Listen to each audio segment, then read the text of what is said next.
This news story about survival during the apocalypse begins like many others, with betrayal. The main character, Jiang Xiaoyong, is literally in a hanging state, suspended above a cage full of bloodthirsty zombies. His ex-girlfriend laughs and mocks him, reminding him that all his friends are dead. She tells him not to worry, as his meaningless life will soon end and he can join his friends. Thinking back on what happened, Xiaoyong couldn't forgive himself. It was all his fault, or rather, it was his fault for trusting this evil woman who deserved a miserable death. That's who the real villain was. But his threats meant nothing to her. She had found herself a boyfriend who was stronger and richer, and now asked him to deal with this garbage. The fat man was happy to help, offering to torture Jiang Xiaoyong slowly so the girl could enjoy the sight and vent her anger. Before pressing the button, the fat man mockingly thanked Xiaoyong for all his supplies. Thanks to his generosity, they would be able to live comfortably for a few months. That ended the conversation, and Xiaoyong fell right into the zombie cage. These insane creatures didn't care what they attacked. Fresh flesh was all they desired. The bound Xiaoyong could only scream in pain, wishing that if he had a second chance, he would make his ex-girlfriend Ku Jing and the fat man Le Shuang pay for what they had done. Suddenly, Xiaoyong woke up and heard Ku Jing's nasty, disgusting voice demanding an explanation. She wanted to know why he still hadn't put her name on the house deeds. Didn't he love her at all? Meanwhile, Xiaoyong was trying to come to his senses and figure out what was happening. Had he been reborn in the time before the apocalypse? In his past life, he was deceived by Ku Jing. Not only did she swindle away the inheritance his parents left him, but he also ended up homeless. Later, the apocalypse began, and a global catastrophe turned people into zombies, plunging the entire world into chaos. But even amid this chaos, Xiaoyong wasn't confused. With the help of friends, he managed to survive, and eventually built a safe zone where they didn't have to fear zombies and could live for months thanks to good supplies. That's when Ku Jing appeared again. She pretended to be a desperate person looking for shelter and won Xiaoyong's sympathy again. Yes, it was stupid, and he realized that now. The very next night, she opened the gates of the safe zone to enemies who had long dreamed of destroying them. Now, this same traitorous woman wouldn't calm down and demanded a 400 yuan bride price in addition to the house if he wanted to marry her. She behaved as always, confident that Xiaoyong was enchanted by her beauty and couldn't see her rotten character, but this time would be different. He wouldn't let this evil woman manipulate him. However, he needed to be careful. Being too impulsive could hurt him. Ku Jing gave him a week to meet her demands, otherwise the wedding would be cancelled. Xiaoyong threw her out of the house and assured her that he understood. Ku Jing wasn't used to such an attitude and couldn't understand what was happening, since when had her slave Xiaoyong become so assertive? Had he changed his mind about being her servant? Now that he was rid of that annoying traitor, he could look around. There was only a month left before the apocalypse began, and Xiaoyong had to start preparing immediately, or it would be too late. Suddenly, he received a notification like in some kind of game. After activating the apocalypse system, he received a mission with a common name, Apocalypse Preparation. To complete it, he needed to own a piece of land and prepare a year's stock of supplies. For completing it, Xiaoyong could get 10 points to exchange for rewards in the system store. Our hero was pleasantly surprised by such a bonus. System missions and rewards for their completion. What else was needed for happiness? He wasn't sure what could be bought in the system store. Mostly there were loot boxes and some potions, for example, to improve physical strength. But Xiaoyong was distracted by his stomach grumbling and demanding a proper meal. He had almost forgotten how, in his previous life, he had skimped and saved every penny to gather Ku Jing's bride price, which left him malnourished. Now he wasn't going to limit himself and decided to have a fancy dinner delivered. In a month's time,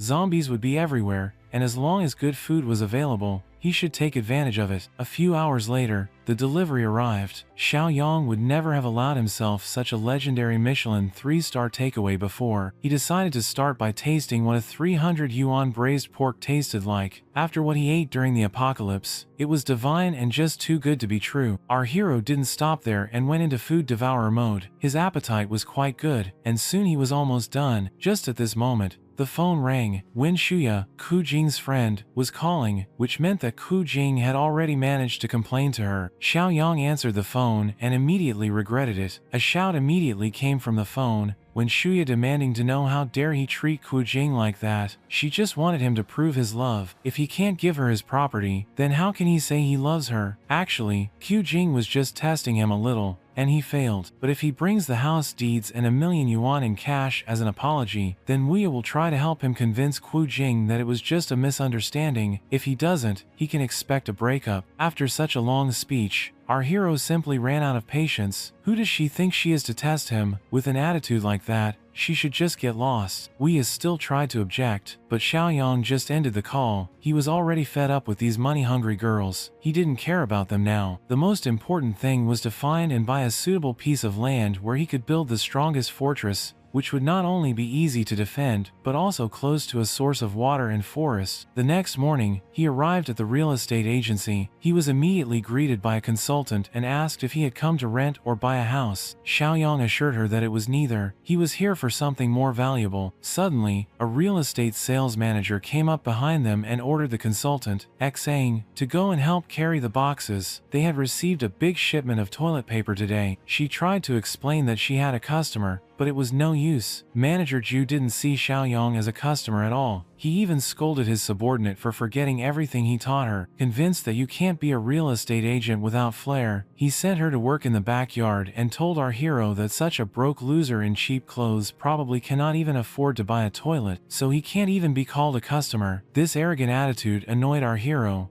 and he was going to teach this manager a lesson to start with. Xiaoyong asked him to repeat what he just said, and explain how he dared to look down on others. Manager Zhu wasn't going to back down. Confident in his power, he proudly declared that he was a man who looks down on dogs like our hero. If Xiaoyong could buy himself at least a toilet, he would eat shit on live stream. One look at Xiaoyong was enough to realize that the manager would soon regret his words. Well, since the manager said so himself, Xiaoyong advised him to make sure he would find some fresh steaming ones later. After all, our hero didn't come here today to rent or sell a house, but to buy land. All the customers around him were shocked. It was the first time they had seen someone rich enough to buy land. In that case, Miss Chang invited him to sit down so she could give him a detailed introduction. Manager Zhu watched all this with gritted teeth, confident that anyone could talk, but when it came to payment, he didn't believe that Xiaoyong would be able to pay. Xiaoning provided our hero all the pieces of land available for purchase. He could view them while she would explain everything, but for our hero, none of that was necessary. He knew exactly what he wanted. Xiaoyong was going to name his requirements, and let her see if they had anything suitable. Xiaoyong wanted the land to be near mountains and water, preferably with running water. It would be ideal to have factories or large buildings on the land. To find something suitable, Shane needed a little time, but then Manager Zhu came from behind again. He seemed to have a hobby of approaching from behind. He thought that the piece of land that fit all the requirements was located in the Eastern District. Xang thought it was a bad idea. That place was the T-City land. There were many unfinished factories and pending projects there. Such property couldn't be sold to customers. Manager Zhu didn't think so. He still hadn't seen any customers here, and this loser with such high demands, in his opinion, was not here to buy land but to make trouble.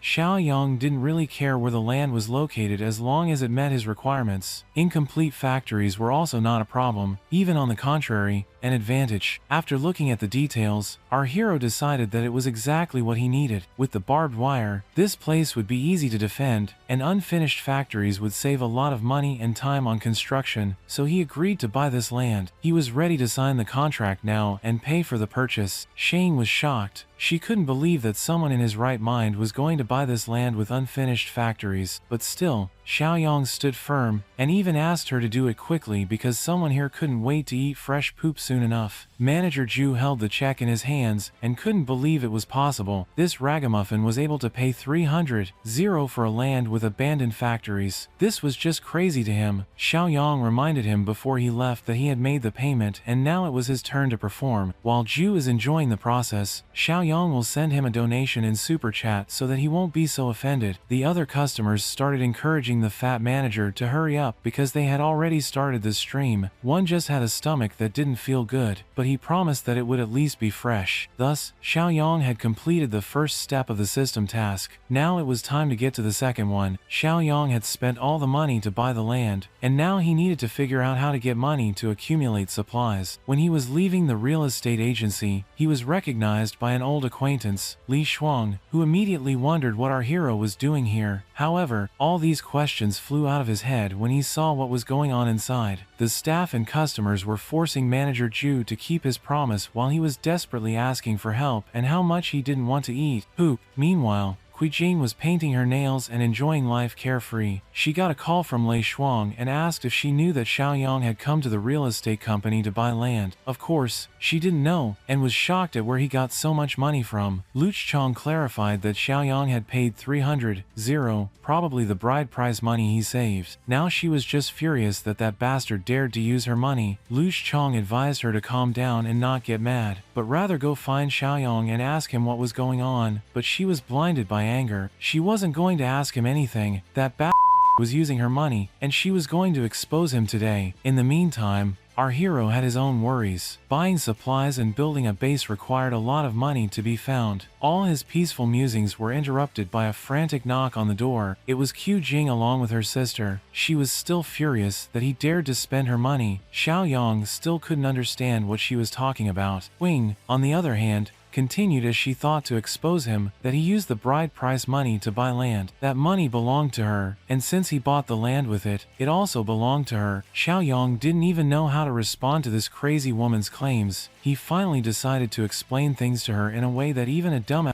like her would understand. He has a lot of money, but he's not going to spend a single cent on her. Besides, he knows about her affairs with Liang. Wing didn't understand what was going on and how he even knew about her and Liang. Her sister, seeing where things were going, suggested to everyone to calm down and solve this little misunderstanding between a couple, but Xiaoyong was not going to waste his precious time on these two. There is no misunderstanding here. Qing is not his girlfriend, but a pathetic doormat of that old fatty Liang. Right after that, he slammed the door in her face and told her to get lost. Just looking at her already annoys him. Qu Jing still couldn't understand how he knew. She and Liang had always been very careful when renting rooms. Her sister didn't know about them either, and didn't understand why her sister didn't share such important information with her up front. Is she really dating that middle-aged man? Qing assured that it was nothing serious. They had just rented rooms a few times. In such an out-of-control situation, they had no choice but to go home and come up with a new plan. That's all they could do since her sister screwed up with Xiaoyong. Wuya herself was now not going to hold back and wanted to charm Xiaoyong. After all, they are good sisters. The next day, Xiaoyong arrived on his land together with a construction crew. He wanted to rebuild one factory, and he was wondering how long it would take. After a detailed analysis, Foreman Lee summarized that reinforcing the walls, building protective towers, installing Texas barbed wire, thickening the steel armored doors, and adding bulletproof glass were all time-consuming processes, but he was interested in one additional question. What kind of power had offended our hero that he needed to build such a fortress? Xiaoyong advised him not to ask too much because knowing too much does not lead to anything good. Our hero just wanted to know how much it would cost to finish the construction in a month. Foreman assured him that it couldn't be done in a month. In that case, Xiaoyong knew many who were willing to do it instead. Foreman replied that the lives and well-being of the workers were worth more. This surprised our hero. He had first met a foreman with conscience, but it turned out that he was wrong. It just meant that there would be a lot of money needed. Xiaoyong asked him to tell him the price without delay. Foreman Lee calculated that if they had to finish the project in a month,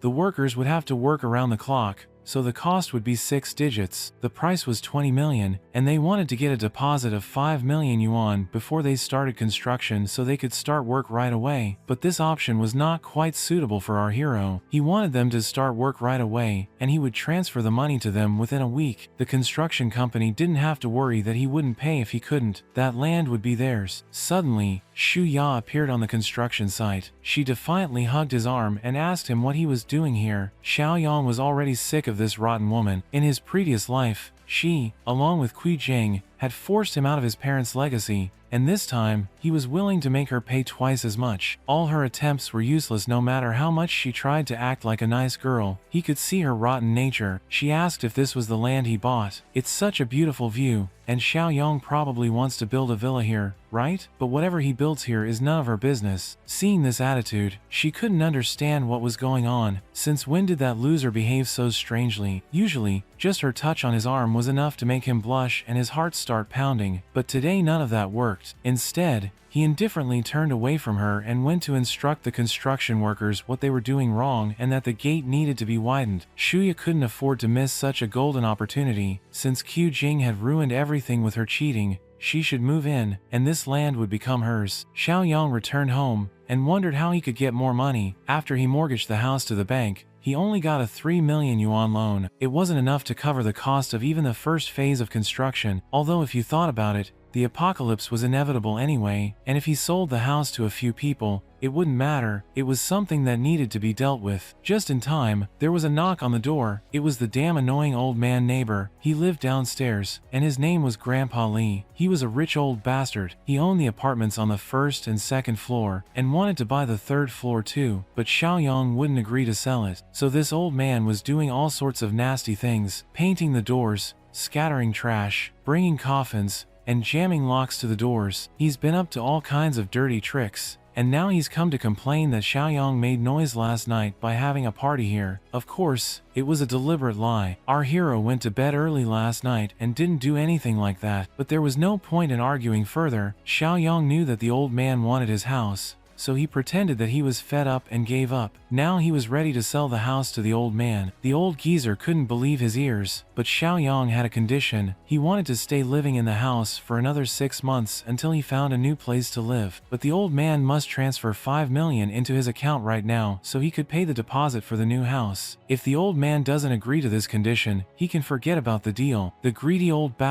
couldn't let that slip away and agreed, but demanded to sign the contract so that Xiaoyong couldn't change his mind later. This was no problem for our hero. That old would still die in his house when the apocalypse started. Once old Li transferred 5 million yuan, then in sum with the loan from the bank, Xiaoyong had collected 8 million. Now it's time to complete the second task and get the reward. The biggest supermarket was perfect for this task. Xiaoyong began to diligently stock up on supplies for the year ahead. People around him looked at him as a mentally unstable guy and preferred to stay away. Finally, he dragged a whole bunch of grocery carts to the checkout line. People around him still didn't understand why he was buying so much stuff. They just laughed at him like he was just another fool who believed in rumors about the apocalypse and the end of the world. But their conversations didn't mean anything. The most important thing was that Xiaoyong had completed the system's task and received 10 points. Among all the options available in the system store, the protagonist's supply box was worth 10 points, and Xiaoyong didn't hesitate to use this opportunity and decided to spend all the available points on this box. The purchase was successful, and he received this mysterious box. After opening it, he received a level 1 space ring that allowed him to use his own subspace of 500 cubic meters. Also, inside this space, time stood still, allowing the items inside to not spoil. This was an incredibly successful gain. There was a reason why our hero had a good feeling about this box. The fact that the time inside the subspace stood still meant that he could even store fresh food inside, and it would never spoil. Along with the new item, Xiaoyong also received a new mission, 10 years of sustenance. For its completion, it was possible to get 20 points. But suddenly, our hero was called by the supermarket security chief. He'd gotten word that some crazy guy was causing trouble. Turns out he knew Xiaoyong. The security chief's name was Yang Tao. He went to the same high school as our hero and was the lackey of a local bully who bullied the weak and feared the strong. In the past, he had extorted money from high school students for his boss, and Xiaoyong had frequent conflicts with him. Today, Xiaoyong didn't expect to run into him here. Yang Tao demanded that our hero put all these things back where he got them from, otherwise, he would not be kind to him. Xiaoyong replied that he still hadn't changed and was still bullying the weak, but our hero was not going to return anything. He is a customer here, and he is always right. Is this really how customers are treated? Then Yang Tao demanded that Xiaoyong pay for the items right now, otherwise, it would be his own fault for being cruel. After an hour,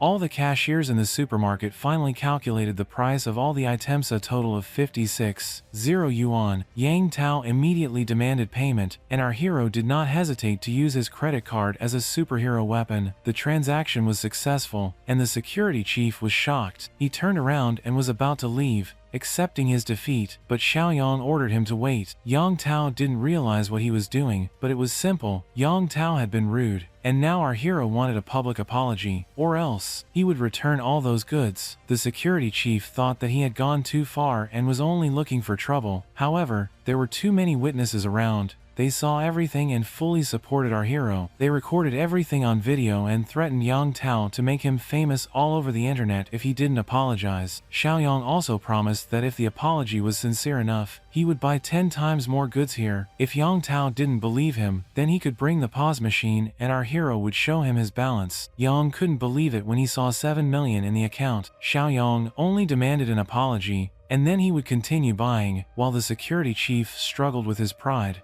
This battle was short-lived, and he lost. The pressure was too high, and he gave up and apologized. Passing by, Xiaoyong advised him not to be so thoughtless in the future, because you never know how a situation will turn out. Now Yang put on a mask of benevolence, and asked why our hero buys so many things. Of course, Xiaoyong replied it was none of his business. He was planning a big deal. In that case, Yang Tao knew what to offer. The items in this supermarket's warehouse weren't enough. If Xiaoyong wanted to make a big deal, he should have found a wholesaler, and he just knew one since he worked at the supermarket. It was Jiang Xiaoyong, who was currently in the wholesale business. He immediately called him, and happily told him that he had found a big customer. Xiaoyong realized that some people never change, and since these two bullies still worked together, he could only wonder how much they were ripping off the supermarket. Soon they arrived at the wholesale warehouse together. An expensive car drove up to them rather carelessly. From the way Jiang Zani drove arrogantly, our hero realized that he had probably never been scammed before, and it was time to fix that. It was a meeting of old friends, although the arrogant boss didn't recognize our hero right away, and Tao had to remind him that they once went to middle and high school together. Even so, Shang Jie had a hard time remembering who Xiaoyong was at first, but after thinking for a while, he finally remembered it was exactly that guy with a bit of backbone. Shangyi took one look at his former classmate. He didn't like the cheap non-designer clothes at all. He despised people who pretended to be rich when they weren't. Shangyi had already made a conclusion about our hero based on his clothes. He immediately turned to Tao to teach this idiot a lesson for bringing him such a useless, big client, and wasting his time. Shangyi even gave him a kick in the ass to think better next time. Even though Tao tried to stand his ground, knowing that Xiaoyong was actually rich, Shangyi couldn't even allow such a thought. He had been in this business for years, and as he thought, he could tell at a glance who was rich and who wasn't. Xiaoyong saw that some people never change, and called Shangyi an illiterate who looks down on people. Shangyi immediately grabbed him, and demanded him to repeat what he just said. Xiaoyong was absolutely not afraid of him and repeated to his face that he looked down on people, but it turned out that it was not this that offended him at all, but the fact that our hero called him illiterate. This was not what Xiaoyong had expected. It turned out that this bad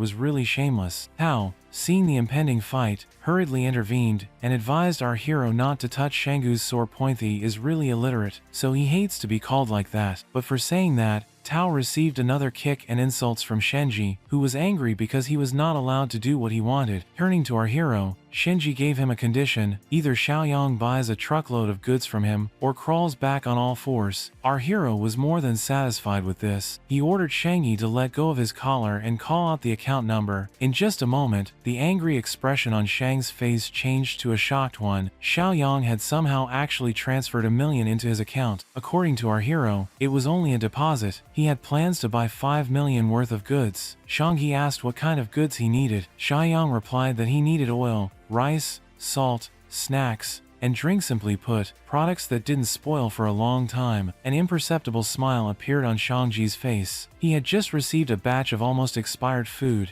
and this was the perfect opportunity to slip it to Xiaoyong. Upon arriving at the warehouse with the food, Shangyi offered our hero to pick up the entire shipment at a discount of 10% off the original wholesale price. The offer was great. However, Xiaoyong realized that Shangji wouldn't sell him food at such a cheap price so simply, so the first thing he decided to do was to check the quality of the food. As Xiaoyong suspected, it was a trap. Although the packaging looked new, the food was almost expired. Shangyi didn't expect Xiaoyong to figure out his plan so quickly. He immediately offered him a discount of as much as 50%, but our hero wasn't satisfied with this deal. With this 5 million, he intended to buy the highest quality food. However, he had plans for this expired product as well. Song told Shang that he was willing to take the expired goods from him for half the price, but with the condition that the payment would be made in a month. Shangyi was incredulous at our hero's words, but Xiaoyong replied that he would pledge his house. Xianghe was confused because he didn't understand why Xiaoyong needed the expired food. He couldn't even suspect that after a while, even this expired food would be worth its weight in gold. Xiaoyong didn't intend to go into details and told Xianghe to deliver the goods to him at the right address. Suddenly, someone called our hero regarding the sale of a house. Quickly saying goodbye to Shenji and Tao, he left. The buyer was an old man who was ready to pay 400, zero down payment and give Xiaoyong 3 months to move out. Everything was going so well that it made our hero a little wary. He asked the old man why he was in such a hurry. He replied that his granddaughter was about to change schools, and she needed a place to live. Xiaoyong was the only one selling the house in the neighborhood. The old man was so honest that he gave Xiaoyong all the information himself. Our hero asked if he was afraid that with this information, he might raise the price. The old man realized his mistake and in a panic began to beg our hero not to do this, as it was all his savings. Xiaoyong was not a scumbag who took advantage of innocent people's kindness. He replied that their deal was on, then signed the contract. The old man was incredibly happy. For now, his granddaughter had a place to live. He was so kind and polite that he even apologized to Xiaoyong for distracting him from his work. Realizing how kind and honest the old man was, our hero felt that he and his granddaughter would not last a month in the apocalypse. Calling out to the old man who was already leaving, he asked him for his address. After a while, Xiaoyong arrived at his own land where work was in full swing. After telling the foreman that the payment would be transferred soon, he inquired about the progress. As it turned out, almost 80% of the construction had been completed. The protection and thickness of the walls and doors were just as he had requested. The warehouse was based on the factory there. Everything was ready, and the warehouse could be used. This was great news. Xiaoyong immediately called Shanji and told him to bring the supplies. Soon the warehouse, more like a doomsday vault, began to fill up with resources under Xiaoyong's strict command. Everything was ready by evening. As soon as the workers left,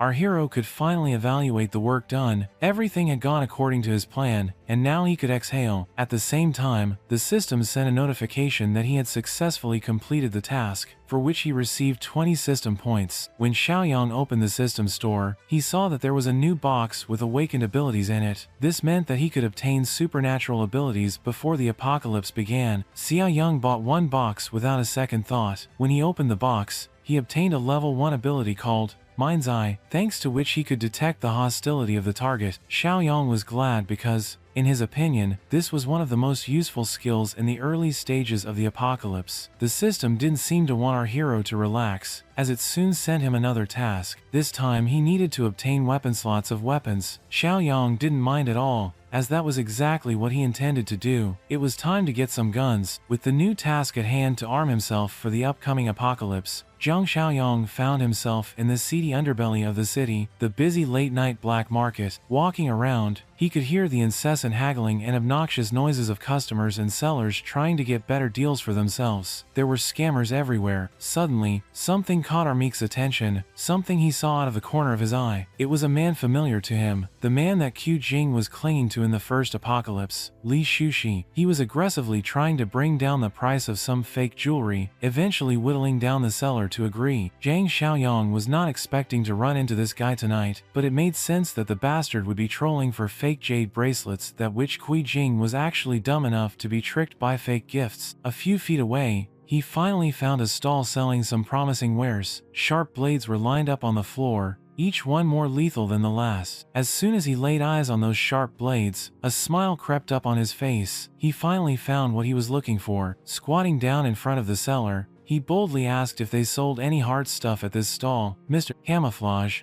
who looked like a military man, wasn't amused by any of his cryptic messaging. The dude threw him a knife sharpener, telling the young man to grind the blades himself for something harder. Growing more serious, he commented that none of these knives were hard enough. What he was looking for was something a lot tougher. Realizing what he was implying, Mr. Camo turned deathly serious and asked if he was asking for trouble. Mr. Cam's irritation was interrupted by the sound of his phone notification that 200 yuan had been transferred into his bank account. In front of him was Jiang Xiaoyong, holding up the receipt after he sent the astronomical funds through the QR code at the stall. This was his way of pacifying the irate seller and proving that he was a serious buyer. Finally convinced, Mr. Camo called one of his men to come and watch the stall while he handled real business. His attitude towards Jiang Xiaoyong made a 180-degree turn as he politely led the young man to another building, as talking outside could be a little inconvenient. They did not have any problems entering the innocuous building next to the store. Mr. Camo was now trying to sell Xiaoyong some homemade guns for small targets. They cost 2.0 yuan, and ammo would come cheap. Our boy immediately declined. That stoked Mr. Cam's competitive spirit a little bit, so he busted out some replica revolvers modeled after active duty handguns for 5.0 yuan. You'd get a 9mm shooter, bullets would be 5 yuan a pop. For Xiaoyong, this much was barely acceptable, but he prepaid 200.0 yuan. This junk did not stoke his interest at all. Confused by the mention of prepayment, Mr. Camo asked what he meant by it. Jiang Xiaoyong proclaimed that the initial transfer from earlier was just a 10% prepayment for his order of 2 million yuan worth of weaponry. Mr. Camo was getting a little worried regarding this mysterious buyer's affiliation. Xiaoyong made up some BS about how his subordinates usually handle this type of sleazy buy, but he's here now and doesn't appreciate unwelcomed questions regarding his identity. Sensing that the young man must mean some serious business, Mr. Camo respectfully urged him to wait just a moment while frantically running to a different room. He hurriedly turned the lock on the entrance just to be safe. Mr. Camo also gave the surrounding area a quick look around through the window. He turned to Jiang Xiaoyong and claimed that he came to the right person. Walking closer, he whispered that he'd handle this matter. All he needed was an address,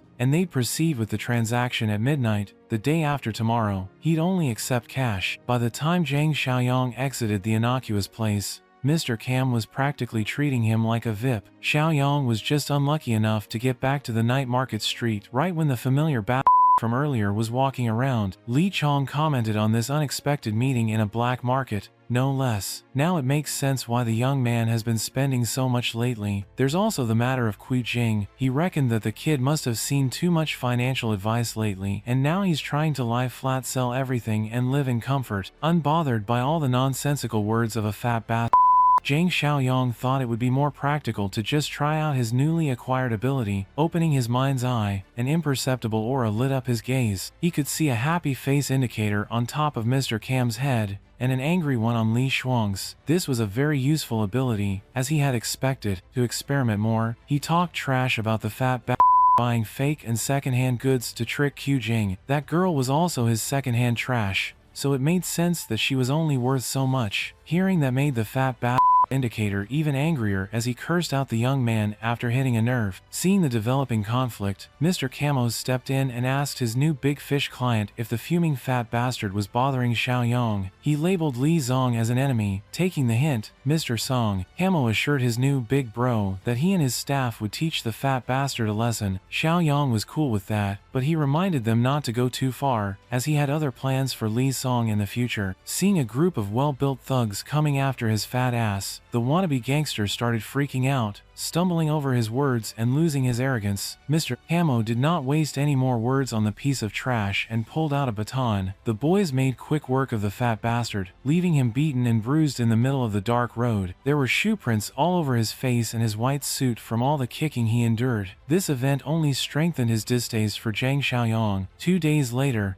the rendezvous was set at the warehouse, and it seemed like both parties were on time for the agreement. In front of Xiaoyong was a truckload of suspicious crates. This was precisely what he wanted. The arrival of his firearms signaled the success of his battle-ready task, rewarding him with 10 system points, bringing his total up to 20. Inside the crates were heavy firearms, rifles, pistols, and every extra piece of equipment he might need for some reason. The system also added a bonus reward, a +2 physical enhancement potion. Holding the syringe in his hand, he was pretty pleased with the unexpected drop of this bonus. With the +2 classification, it was even double the efficacy of the one in the system store. Not wasting another second, he lifted that syringe and aimed at his veins. He was expecting a tiny pinch of the needle, but the strength potion coursing through his bloodstream was an agonizing process. As an average adult male, his physical score would be around 5 points. With an increase of +2, that's practically a 40% boost in his overall power. Since that's the case, he resolved to open the system store, his gaze locking in on the other physical enhancement potion listed there. Realizing the value of increased strength while holding another massive syringe, he might as well maximize the advantage it would give. After injecting another strength cheat code, his physical score had finally reached 8. He was practically 60% stronger than an average man, and he was eager to test this out. Seeing some loose iron bars strewn around the warehouse, the idea of testing struck Jiang Xiaoyong. He took one of the iron bars. One of those thick ones used for reinforcing buildings. Xiaoyong threw it up in the air and proceeded to kick it as fast and hard as he could. His attack bent the thick rod quite noticeably. The momentum carried on with his stick flying right into the nearby wall. Xiaoyong's kick was powerful enough to make a decent dent in a wall through the iron bar. With his current strength, his bare hands are practically weapons now. He would be comfortable going up against an early apocalypse right about now. As for the weapons he just procured, keeping them out in the open would be a stupid move, so it would be better to store them in the spatial ring for safety. Xiaoyong just pointed his magical ring at the contents of the truck and they were promptly absorbed. If everything proceeds as he remembers, the day after tomorrow will mark the first day of the apocalypse. He doesn't have much time to do everything else that needs to be done. For some reason,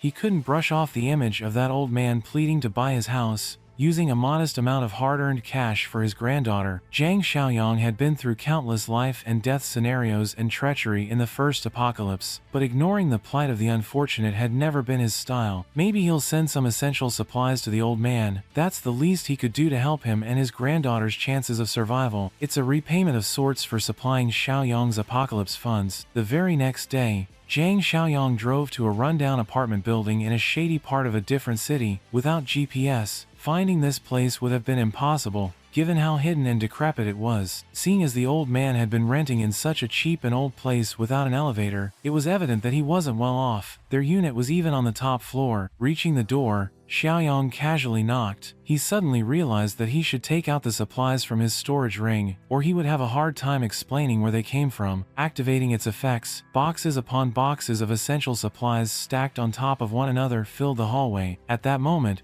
the old man reached the door. He opened it and immediately assumed it was the landlord promising to pay rent next week. When he got a good look at the young man, he realized it was Mr. Jiang. With him were the boxes crowding the hallway, stretching through the staircase, which confused the old man even more. Xiaoyong promised to explain the deal later. They needed to get these boxes inside before the neighbors saw them. After a few minutes of lifting, which was done mostly by Xiaoyong, they managed to get everything inside. The old man was impressed that the young man didn't even look tired. Meanwhile, Xiaoyong was just surveying the room and analyzing if it would be a suitable emergency shelter, and it was. The front door was solid enough. Next, he urged the old man to listen carefully to what he was about to say. He explained that the supplies should be used wisely as they should last for about half a year starting tomorrow. Just as he was about to go into more detail, Xiaoyong was taken aback by a photo displayed in the room. The old man was still confused. In the photo was the proud old man and his beautiful granddaughter. Much to Xiaoyong's surprise, the girl in the photo was a close friend he had during the first apocalypse, Shan Shan. He promptly asked the old man if the girl in the photo was named Shan Shan. This confused the old man even further as he had never mentioned her name to the young man before. Xiaoyong's expression darkened, and he hurriedly asked the old man where the girl was. She was still at school while they were arranging the transfer paperwork. The young man could still remember when Shan Shan expressed her regrets about dooming her grandpa in the early days of the first apocalypse. As far as he could remember, Shan Shan's grandpa would end up risking everything to save her.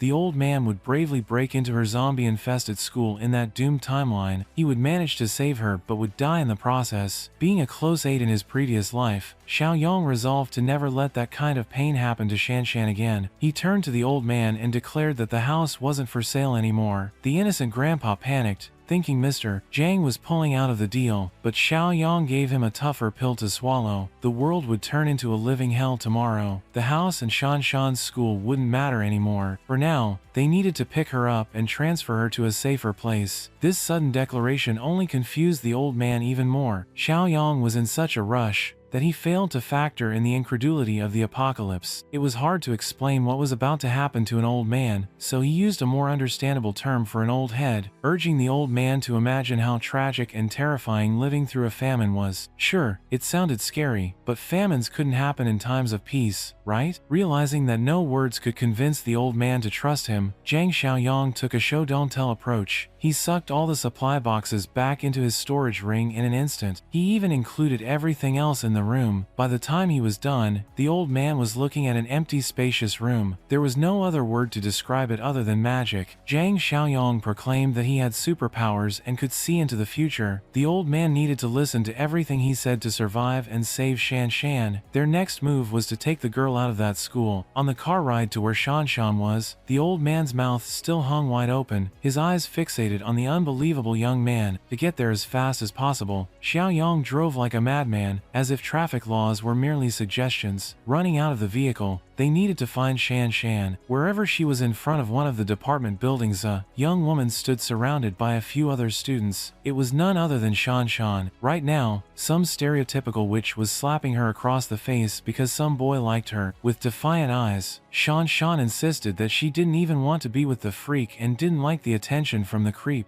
Another witch stepped in and kicked her in the stomach for daring to talk back. Two witches took turns beating her up out of jealousy over all the attention Shan Shan was getting because of her beauty. The situation was rapidly escalating, only to be interrupted by the voice of the old man. After seeing his granddaughter in such a heartbreaking position, those witches turned their attention to the grandpa running towards his precious granddaughter. He yelled at the unruly young women for what they were doing to Shan Shan, telling them to let go of the girl. That's when some ugly thugs stood in his path, telling the old man to step back and let the girls settle their business without interruption, deliberately showing their blunt weapons and blades. The old man did not hesitate to charge, and even when threatened with knives, yelling at the boys for being mannerless bullies. One of the thugs raised his steel bat, aiming it at the old man's head. It would have been quite a severe ordeal had the bat hit, but Xiaoyong decided to step in on time, stopping the bully attack. He looked at the young waste of space. It seemed like young guns were still learning to be thugs. The other two shifted their attention to Xiaoyang. They thought he was Shan Shan's older brother or something, an easy target nevertheless. The bully's hands holding the steel bat didn't budge no matter how he struggled, and then Xiaoyang made him eat a solid kick to the solar plexus. The poor thug flew into the air, looking like he had been launched by a cannon. Looking at the fate of the first thug, the other two hesitated for a moment. By the looks of it, Xiaoyang seemed trained in combat. Maybe if they went at him as a double team, they could sneak a hit in, but judging by the cold and calculating glare of Xiaoyang, that didn't seem to be the case. Two thugs, one at the front holding a knife, and the other at the back holding a bat. This was the best plan two wannabe thugs could cook up. The first one to make a move was the one from the flank, doing a full bat swing. Sensing the incoming attack, Xiaoyang easily dodged by swiftly ducking. His new body was proving useful already. After taking those potions and enhancing his physical abilities, his reaction speed was even heightened. He grabbed the thug who tried to bash him in the head, pulling him by the collar as if Xiao were catching a badly behaved kid. With his newfound strength, slamming the bastard right into the cold hard ground was easy peasy. One slam was all it took for the bully to pass out. The guy must have hit his head on the concrete or something. Taking the chance, the remaining bully rushed in with a knife in hand. Without even batting an eye,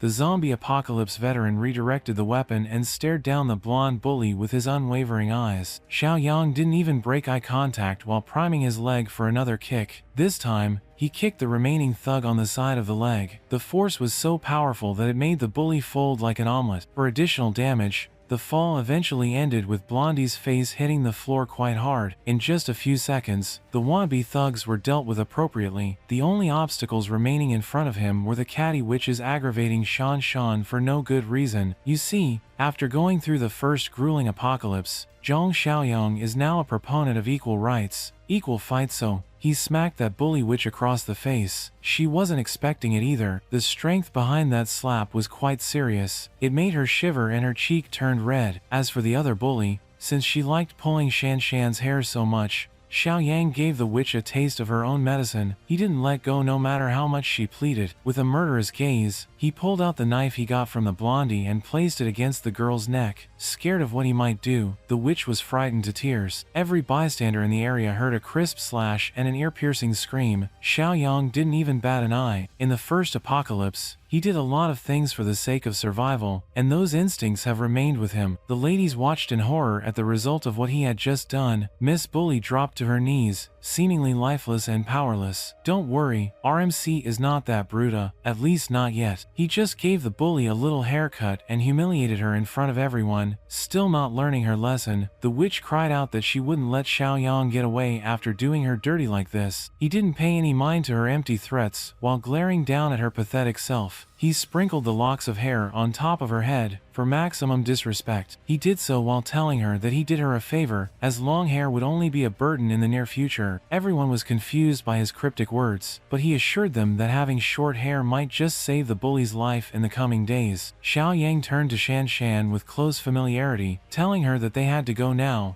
even if she didn't know where. Nevertheless, the old man convinced his granddaughter to board Mr. Jiang's car immediately. In there, her grandpa told her that she wouldn't be coming to school anymore. With a crazy look in his eyes, the old man explained that a massive famine was coming and survival would have to be their priority. Shan wasn't buying it though. She thought her grandpa just fell for one of those scam calls. Xiaoyong watched the two bicker as the young woman worried that her grandpa had just gotten conned for some cash. The young man was just glad to see Shan safe, promising to keep her safe in this new life. Seeing his grandpa's words had no effect, he butt in and confessed that the information about this alleged famine came from him. Come to think of it, she didn't even know who this guy was, driving them to God knows where. Xiaoyang properly introduced himself, letting Shan call him Brother Xiaoyang. She thanked him for standing up to the at school, and he assured her that those guys wouldn't have many days left alive now. She was curious if there really was a famine coming so suddenly. He finally fessed up that he just made up the famine story to make it easier for the old man to understand. A famine in modern peaceful times would be borderline impossible, so he cleared up that what's really coming in the next few days is the apocalypse, the end of modern civilization as they know it. Hearing that would make anyone feel crazy. It's a natural reaction to such a declaration. Looking at the clock,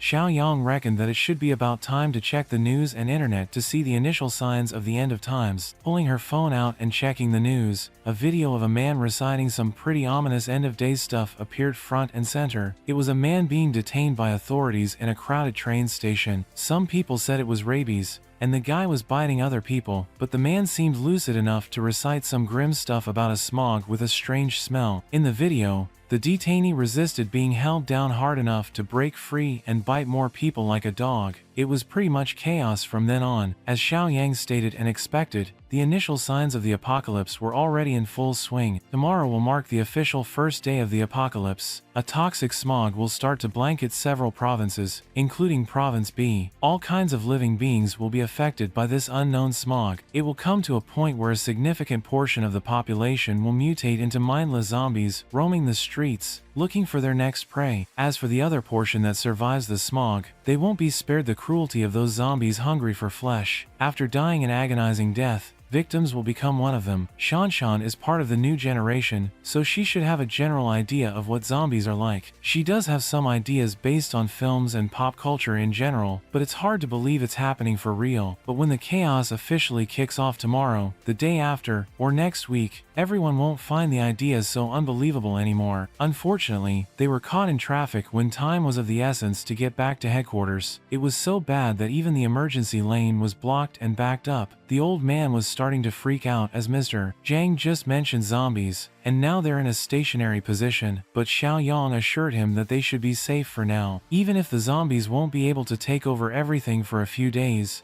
the possibility of a small outbreak nearby wouldn't be impossible. While every car was bumper to bumper, a luxury car sped through the emergency lane, passing everyone. When the traffic moved a little bit, the luxury car took the opportunity to cut off Xiaoyong. The was driving so fast and recklessly that Xiaoyong nearly rammed into him had he not braked. He was pissed, and rightfully so. That guy had no concept of turn signals and just cut into the emergency lane like an idiot, endangering everyone. Feeling confrontational, the young man refused to swallow the disrespect he was handed. He didn't let the bastard enter his lane, blocking it off. Even after he deliberately showed that he wasn't letting the in, the luxury car wasn't giving up. Everyone's stuck in the same traffic jam, and reckless drivers don't get a pass. The luxury car pulled up next to Xiaoyong's window and spouted some vile curses, looking like he was the one aggravated in this situation. The old man advised that they should just avoid trouble for now, as the reckless drivers seemed wealthy and powerful. Xiaoyong didn't mind that though. If the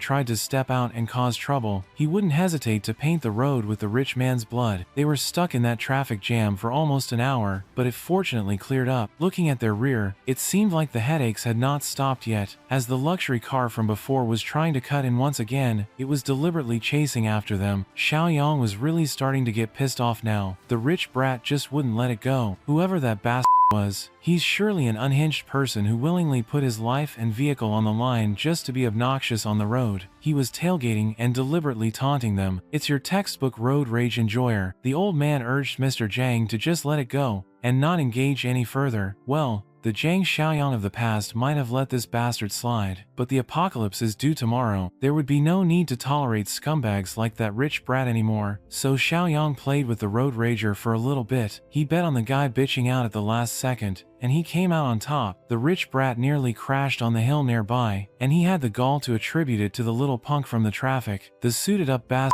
immediately dialed traffic police to ask for surveillance footage. He wanted to track down Xiaoyong to show that the people at the top were not to be messed with. By the time the three reached the headquarters, it was already well into the night. As soon as they stepped out of the car, the old man looked at the compound with his mouth wide open in surprise at its scale. Shanshan commented that the whole place seemed a little too much. Xiaoyong told the two to get some rest. Starting tomorrow, everything they believed would be turned upside down as the world entered hardcore mode. That's what he said, but he looked pretty chill and comfortable in front of his viewing deck with a coffee in hand. First thing in the morning, Shanshan had just woken up and found Xiaoyong nearby. It had been so long since she had a great sleep, and not having morning classes was a liberating feeling. Since she was already up, this would be an excellent time to take her on a tour around the fortress. They fetched Grandpa, and Xiaoyong gave them a tour around the facilities, where all walls were made of some serious reinforced concrete. Each gate wouldn't cave without the use of heavy weaponry, as they were remote controlled and made of 3 centimeters thick solid steel. Whether it was people or zombies, keeping anything out would be a cinch. He also reminded them that no one other than the three of them would be allowed inside the fortress without Xiaoyong's permission. Shanshan interpreted that as leaving other survivors, who managed to reach this place to die outside with the undead. Xiaoyong did not answer outright. He just invited them to come to the next spot. He carefully explained that with the apocalypse underway, human nature would become even more unpredictable than it already was. The evil inside people's hearts would be magnified without laws. Having a big heart and compassion would only get them killed down the line, so he led the two to view a spot that he had constructed. It looked like a fenced apartment complex, with multiple shipping containers strewn around. He instructed that in the event he wasn't around and survivors came seeking help, they could be housed in this buffer zone as temporary shelter. Without his explicit permission, the ban on other people from the main fortress still stood. The old man concurred. The next stop on the tour would be the food storage. He would also point out which areas of their supply place could be rationed out to other people. Entering the warehouse filled with stacks upon stacks of essential supplies, it seemed like an absurd sight. Xiaoyong turned around, looking at them with intent. He proceeded to activate the mind's eye to check their hostility status after showing them the goods. Fortunately, he saw happy faces on top of their heads. It should be safe to assume that this was a sign of trust, so he continued with the next showcase from his storage ring. While explaining that weapons were the most important thing in this apocalypse, he handed Shanshan a crossbow and the old man a shotgun. He reminded them to ensure that these weapons remain under their control, never falling into someone else's hands. It was only common sense to do so. Weapon security was a must unless they wanted chaos. While in the middle of the tour, Xiaoyong received a notification regarding a new system task. After reuniting with Shanshan, he was given another mission to reunite with another former comrade named Jiangxi. This notification came as quite a shock to Xiaoyong. Looking at the city from the viewing deck, he saw an arrow indicating Jiang's location. He was already planning to find his old friends, so this was a nice bonus. Before bolting off to take on the mission, he told the grandpa-granddaughter duo to remember the rules and never think of violating them. When asked where he was going, he entered his car and answered that he would be out to recruit and build up the team. The giant arrow indicating Jiang's location seemed to be pointing at a KTV bar. Inside one of the rooms, a group of friends were having fun drinking and singing karaoke. The silver-haired Jiangxi drunkenly stumbled out of the room with one of his boys to go to the restroom. After emptying their bladders, the two drunkenly stumbled out into the hallway. Being so inebriated, Zhang accidentally bumped into a girl. It was a light bump, but the girl looked supremely irritated. Not thinking much of it, Zhang immediately apologized, but the girl's escort didn't take the whole thing well. Calling Jiangxi a punk, he kicked the young man indiscriminately. Jiangxi stumbled into a nearby wall, falling on his ass, and it looked pretty painful. His buddy ran to his side to check if he was okay. He certainly didn't look like it. Glass's buddy had some balls to stand up for his friend, yelling at the violent thug for behaving so aggressively. Not used to people talking back to him, especially in front of his girl, the thug was infuriated. He lifted Glass's buddy by the collar, and the bastard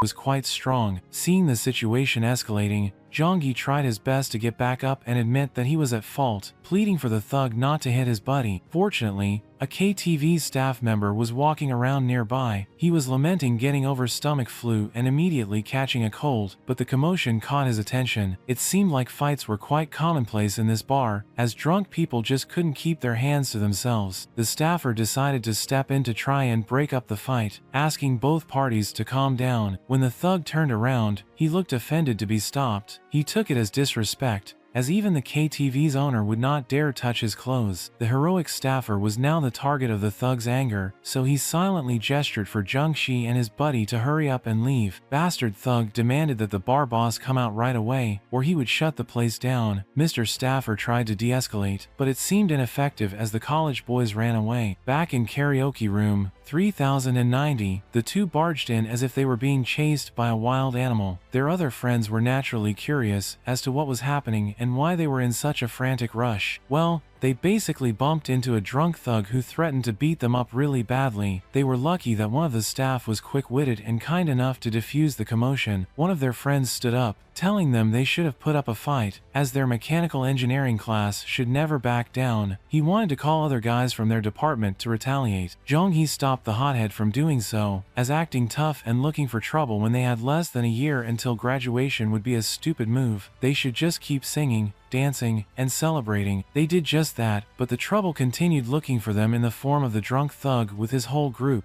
It looked like they beat on the server to find room 3090. The boys were naturally surprised that a group of unknown tough guys had just charged inside. Drunk thug threw the server like a rag doll and pointed at Junshi and his friends, telling his boys to grab everyone. The college boys did not dare resist for fear of escalating the violence even more, so they surrendered. Seeing the fate of the beaten server made them shiver. The tough guy of mechanical engineering taunted the thugs, daring them to let him make one phone call. Grabbing a whiskey bottle, drunk thug stopped the tough guy from talking. He did so by smashing the full bottle in his hand against the tough guy's head. Tough guy, Chen Chong's blood, and the whiskey mixed as it flowed down to the floor, much to Jiang's worry. Outside the KTV bar, a familiar car just pulled up to the entrance. Jiang Xiaoyong came out of his car with a smile, excited at the thought of seeing one of his old buddies from the first apocalypse. He was amused by how in character a KTV was for a college student version of Jiangxi. He entered the premises, guided by the top-notch staff. Even when they faced the horrible end of the world for the first time around, Jiangxi had always been the type of guy who still had the heart to sing. Chen Chong tried to act tougher than he really was, and all it got him was a painful head wound from a shattered liquor bottle. The thug turned to his lady, feeling full of himself, but she was not amused at all, as Chen Chong was not the one who bumped into her earlier. That was no problem at all, since they could just smash Jiang's head open all the same. However, it seemed that Chen Chong was quite resilient. Grabbing a metal ashtray, he fought through the pain to retaliate, but was apprehended by the other thugs immediately. His guts both impressed and irritated the head thug. Using the fresh bottle in his hand, he delivered another brutal blow to the tough guy's head. Jiangxi and his classmates could only watch as one of their friends got trashed not once but twice. Being the good buddy that he was, he ignored the armed thugs around and charged at the head thug, tormenting them. While he and Glasses were bravely standing up for their friend, the remaining cowardly dude trembled in fear. Unfortunately, a 2 versus multiple gangster situation was a recipe for disaster, but while they were getting beaten up, the injured KTV attendant started groggily standing. Despite the disadvantages in numbers, Junki actually held on quite well, giving the thugs a lot of trouble. While they were distracted trying to beat one another, the KTV attendant had already started abnormally mutating,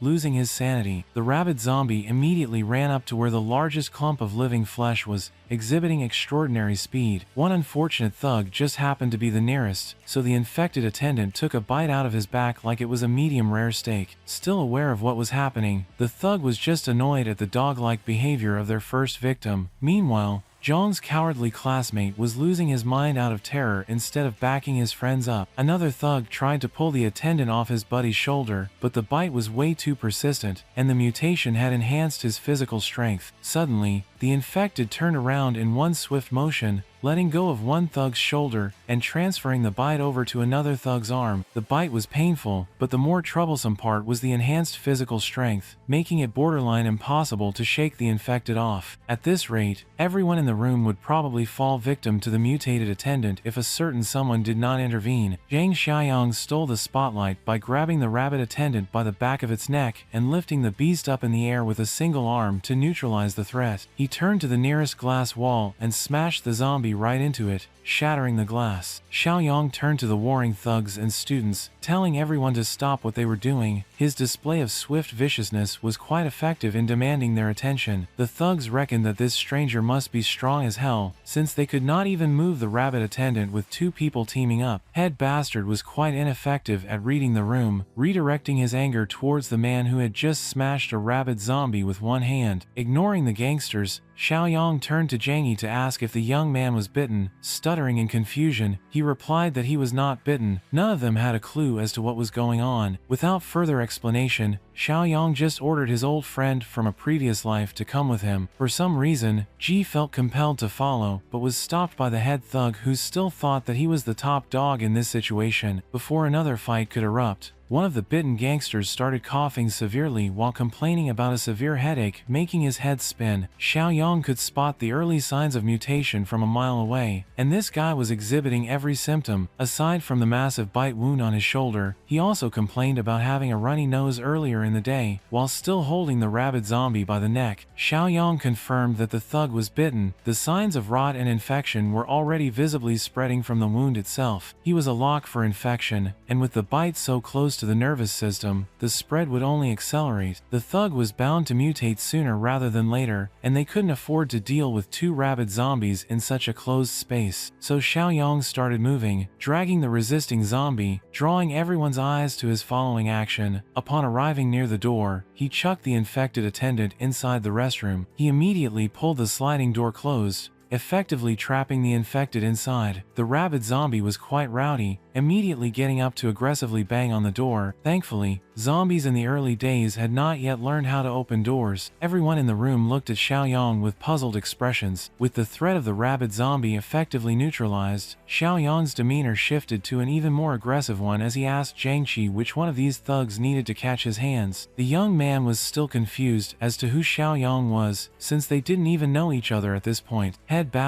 with his bruised ego, charged and expecting to teach some cocky brat the gangster way, but Xiaoyong just looked at him like he was looking at a harmless kid. Before the head thug could land his pathetic attack, Xiaoyong had already grabbed him by the face, digging his fingers into his skin, pushing forward until he found a target. Xiaoyong smashed the head thug into the glass table in the middle of the room. The bitten thug with the mortal shoulder wound immediately ran in to avenge his boss. Xiaoyong fixed his stance and landed a quick blow to the gangster's windpipe with one swift motion. The thug laid flat on his back, his consciousness fading away. Then came the next stage of infection, as the gangster started foaming at the mouth, while seemingly having a seizure. His buddy worriedly checked on the guy. One punch should not be enough to put anyone into this bizarre state. Nevertheless, it was an effective show of strength. If anyone else wanted a one-piece combo to go night-night, Xiaoyong would gladly take volunteers. While adjusting his fists for a beatdown, Xiaoyong advised Jiang to take his friends and wait outside the KTV room. They gladly complied, lending their shoulders to the injured Chen Chong and getting out of there as fast as they could. The gangsters wanted to do the same, carrying their injured brothers who were slowly succumbing to the infection. However, Xiaoyong stood firm at the door, not letting them pass. Head Bastard tried to intimidate him, but failed miserably. They must have gotten so drunk that they acted like gods, and nearly got his brother Jiang killed. Not wasting any more breath on these lowlifes, Xiaoyong easily pushed the head thug down,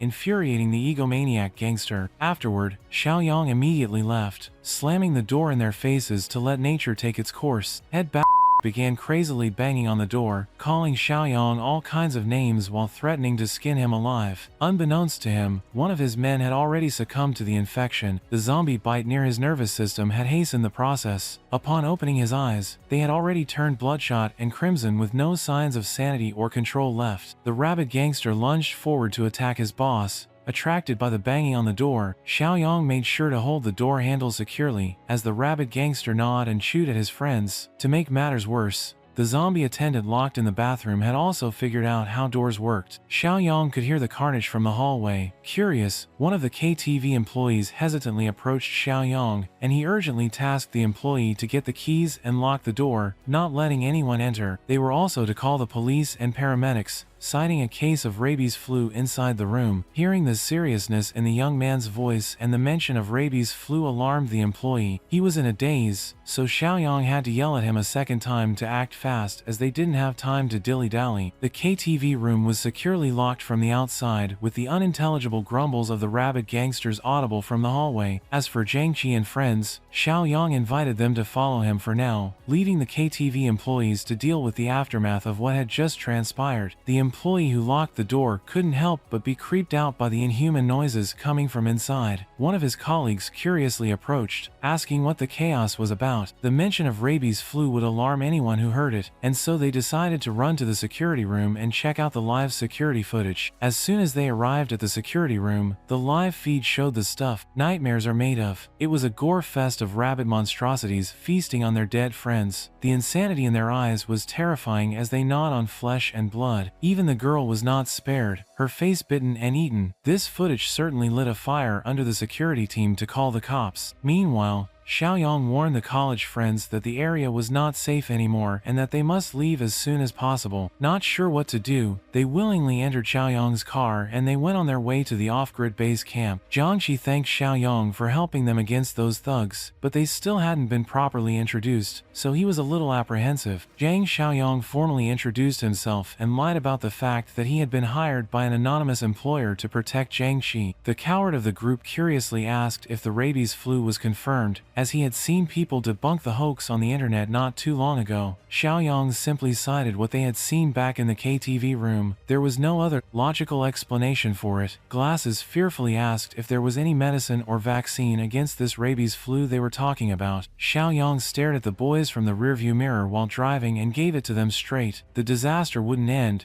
and it would only get worse. In other words, they were already in the midst of the apocalypse. Speaking of the apocalypse, they just happened to pass by more blatant evidence of what was happening. At the side of the road, an infected man was chasing after a pedestrian, fearing for his life. The current situation in the city could still be considered just a small outbreak in isolated areas, as the majority of infected people were still in the incubation phase. But sooner rather than later, the epidemic would spiral out of control on a massive scale. If the boys wanted to survive, they had to listen to everything Xiaoyong said from now on. Fearing for their lives and feeling indebted to the reliable stranger, they promised Brother Xiaoyong that they would listen to him. Rescuing and gaining Jiang's trust finally gave Xiaoyong the pass to his mission, rewarding him with 20 system points. Now was the perfect time to secure more resources, so he was excited to see the new loot boxes in the shop. There was an Apocalypse Farmer box, Armed Deterrence box, and food supply boxes to splurge his points on. He had already seen the Apocalypse Farmer box, so it seemed like he would need to either refresh or buy it to open spots for new stuff. Nevertheless, every one of these boxes seemed useful and was not too expensive. Xiaoyong planned to redeem all of them once he got back to the fortress, sneakily stealing glances at the college boys. One more tricky problem came to his mind. In their past life, Jiangxi was betrayed by one of his dormmates, leading to the deaths of multiple people at the brutal hands of zombies. Jiangxi was the only one who barely survived, but the betrayal changed him fundamentally. As for the traitor who got everyone killed, it should be one of these bozos sitting in Xiaoyong's back seat. On the other side of town, Ku Jing was on a phone call with the man she lovingly referred to as Honey. The witch had been feeling anxious as she was promised some supplies. Things were starting to get crazy in her area, and she was too scared to go to the store herself. The sucker kept promising that he would bring stuff over as soon as he was able. Suddenly, a knock on her door nearly gave Ku Jing a heart attack. She hung up the phone and slowly approached the entrance with bated breath. Carefully peering through the peephole, she finally saw who was on the other side. She sighed in relief as she let her witch friend say in. Shaw also felt uneasy when she heard that the old grandpa named Lu from the building's first floor had been taken away earlier today, taken away by a police car and an ambulance. Trying to keep the matter on the low, it made sense as Kui Jing could hear all the chaos from downstairs earlier that morning. The girls were starting to believe that the rabies flu news was not just some scare tactic. As for Li Shuang's promised supply delivery, it still had not arrived. Xia had already warned Qujing that the greasy Shuang couldn't be trusted, but they could at least use Yuang to ransack Jiang Xiaoyong's large stockpile of supplies, enough to make a fortune in the middle of the epidemic. The last time Xiaoya failed to seduce the guy and got kicked out by Xiaoyong, she sent one of her simps to keep an eye on him in secret, so she received reports of trucks regularly dropping supplies at that abandoned factory he refurbished. That would only make sense if Xiaoyong somehow knew about the upcoming epidemic early on, and so the two witches devised a plan to use Shichang to ransack the place, taking a cut of Xiaoyong's riches by force. Xiaoyong pulled up to the base camp without encountering any further problems along the way. The boys also got out of the car, taking in the view of what Xiaoyong had impressively built in such a short time. Jiangxi could not hide his excitement and amazement at the unbelievable scale of the base camp. It would be more appropriate to call it a fortress at this point. Xiaoyong just smiled at his old friend's reaction. That's pretty much how everyone reacts at first sight. The noise of their car also prompted the other tenants of the fortress to check things out with their weapons in hand. Grandpa and Shanshan were just glad to see Xiaoyang return in one piece. The young man assured them that he was fine and called the boys over to introduce them as the new members of the fortress. Well, he only knew Jiangqi, so he just referred to the other boys as Jiang's classmates. Grandpa Shenbo and Shenan cheerfully introduced themselves too, welcoming the newcomers to the safety of the fortress. Then Xiaoyong tasked Grandpa Shenbo with taking a few guys to show them around the area and explain their rules and regulations in detail. Glasses couldn't help but feel like they had just entered some military base camp. Before touring the place, the coward meekly demanded everyone's attention. First, he asked if they could be issued some weapons too so they could contribute to defending the massive place. Xiaoyong shot him a glare of suspicion. They had not been here for a whole hour, and the guy was already requesting to be armed. Wasn't that sussy? Glasses whispered to Ying the coward to stop being so eager to get weapons, as they were the newcomers here. Demanding something like that requires a degree of trust first. To shut Ying's demands, Xiaoyong promised that everyone would get weapons in a few more days. Also, Chen Chong's head injuries were severe, so he should be checked in the medical room first for treatment. After a few hours, the boys finally managed to shower off the booze and the tension from the life or death scenario. Ying turned to Glasses and annoyingly asked why he had stopped his demands for weapons earlier. He reckoned that if Glasses had not intervened, maybe they would have guns in their hands right about now. The audacity of this coward to stand up and make a speech about how it would be best to be protected given the current situation was laughable without firearms. He even compared being in this fortress to being under house arrest. Thankfully, Glasses had some common sense and gratitude for being saved from the jaws of the infected. Ying continued trying to sow a sense of distrust among his classmates, putting Xiaoyang's background into question as the guy only claimed that he was hired by an anonymous client for protection. Ying rightfully poked holes in this story, as it did not seem to make any sense. He gritted his teeth and brought up Chen Chong's treatment too. Xiaoyong promised to monitor their buddy's injury, but the medical room had more security features than a prison cell. Ying spouted the poisonous idea that Xiaoyong might be conspiring to harvest their friends' organs in that sterile room without them knowing, so he was determined to recruit more dumbasses to his cause and strike first against their savior. Glasses heavily opposed the idea, not wanting to betray Xiaoyong after he had taken them to safety. Ying asserted that he would rather betray the world than let the world betray him, so he wanted to take over the fortress and seize control of the entire area. Besides them and that Xiaoyong guy, there was only an old man and a young girl. Ying reckoned that if Xiaoyong went away, they could capture the old man and the girl. The girl just happened to be pretty cute too, and Yiming wanted some of that. The boys just looked at him with disgust and contempt. Fortunately, Glasses and Jiangqi were not that type of guy. Realizing that they weren't biting on his plan, Ying waved his hand and laughed, playing off what he had just said as a joke that should not be taken seriously. Jiang Yi naively accepted that half-ass excuse at face value. The apocalypse had not even gotten into full swing yet, and Ying was already scheming about degenerate lawless deeds. Glasses also added that if Xiaoyong wanted to harvest their organs, they would have been helplessly locked up by now. As the other two exited the showers, Ying deemed them not worthy of conspiring with.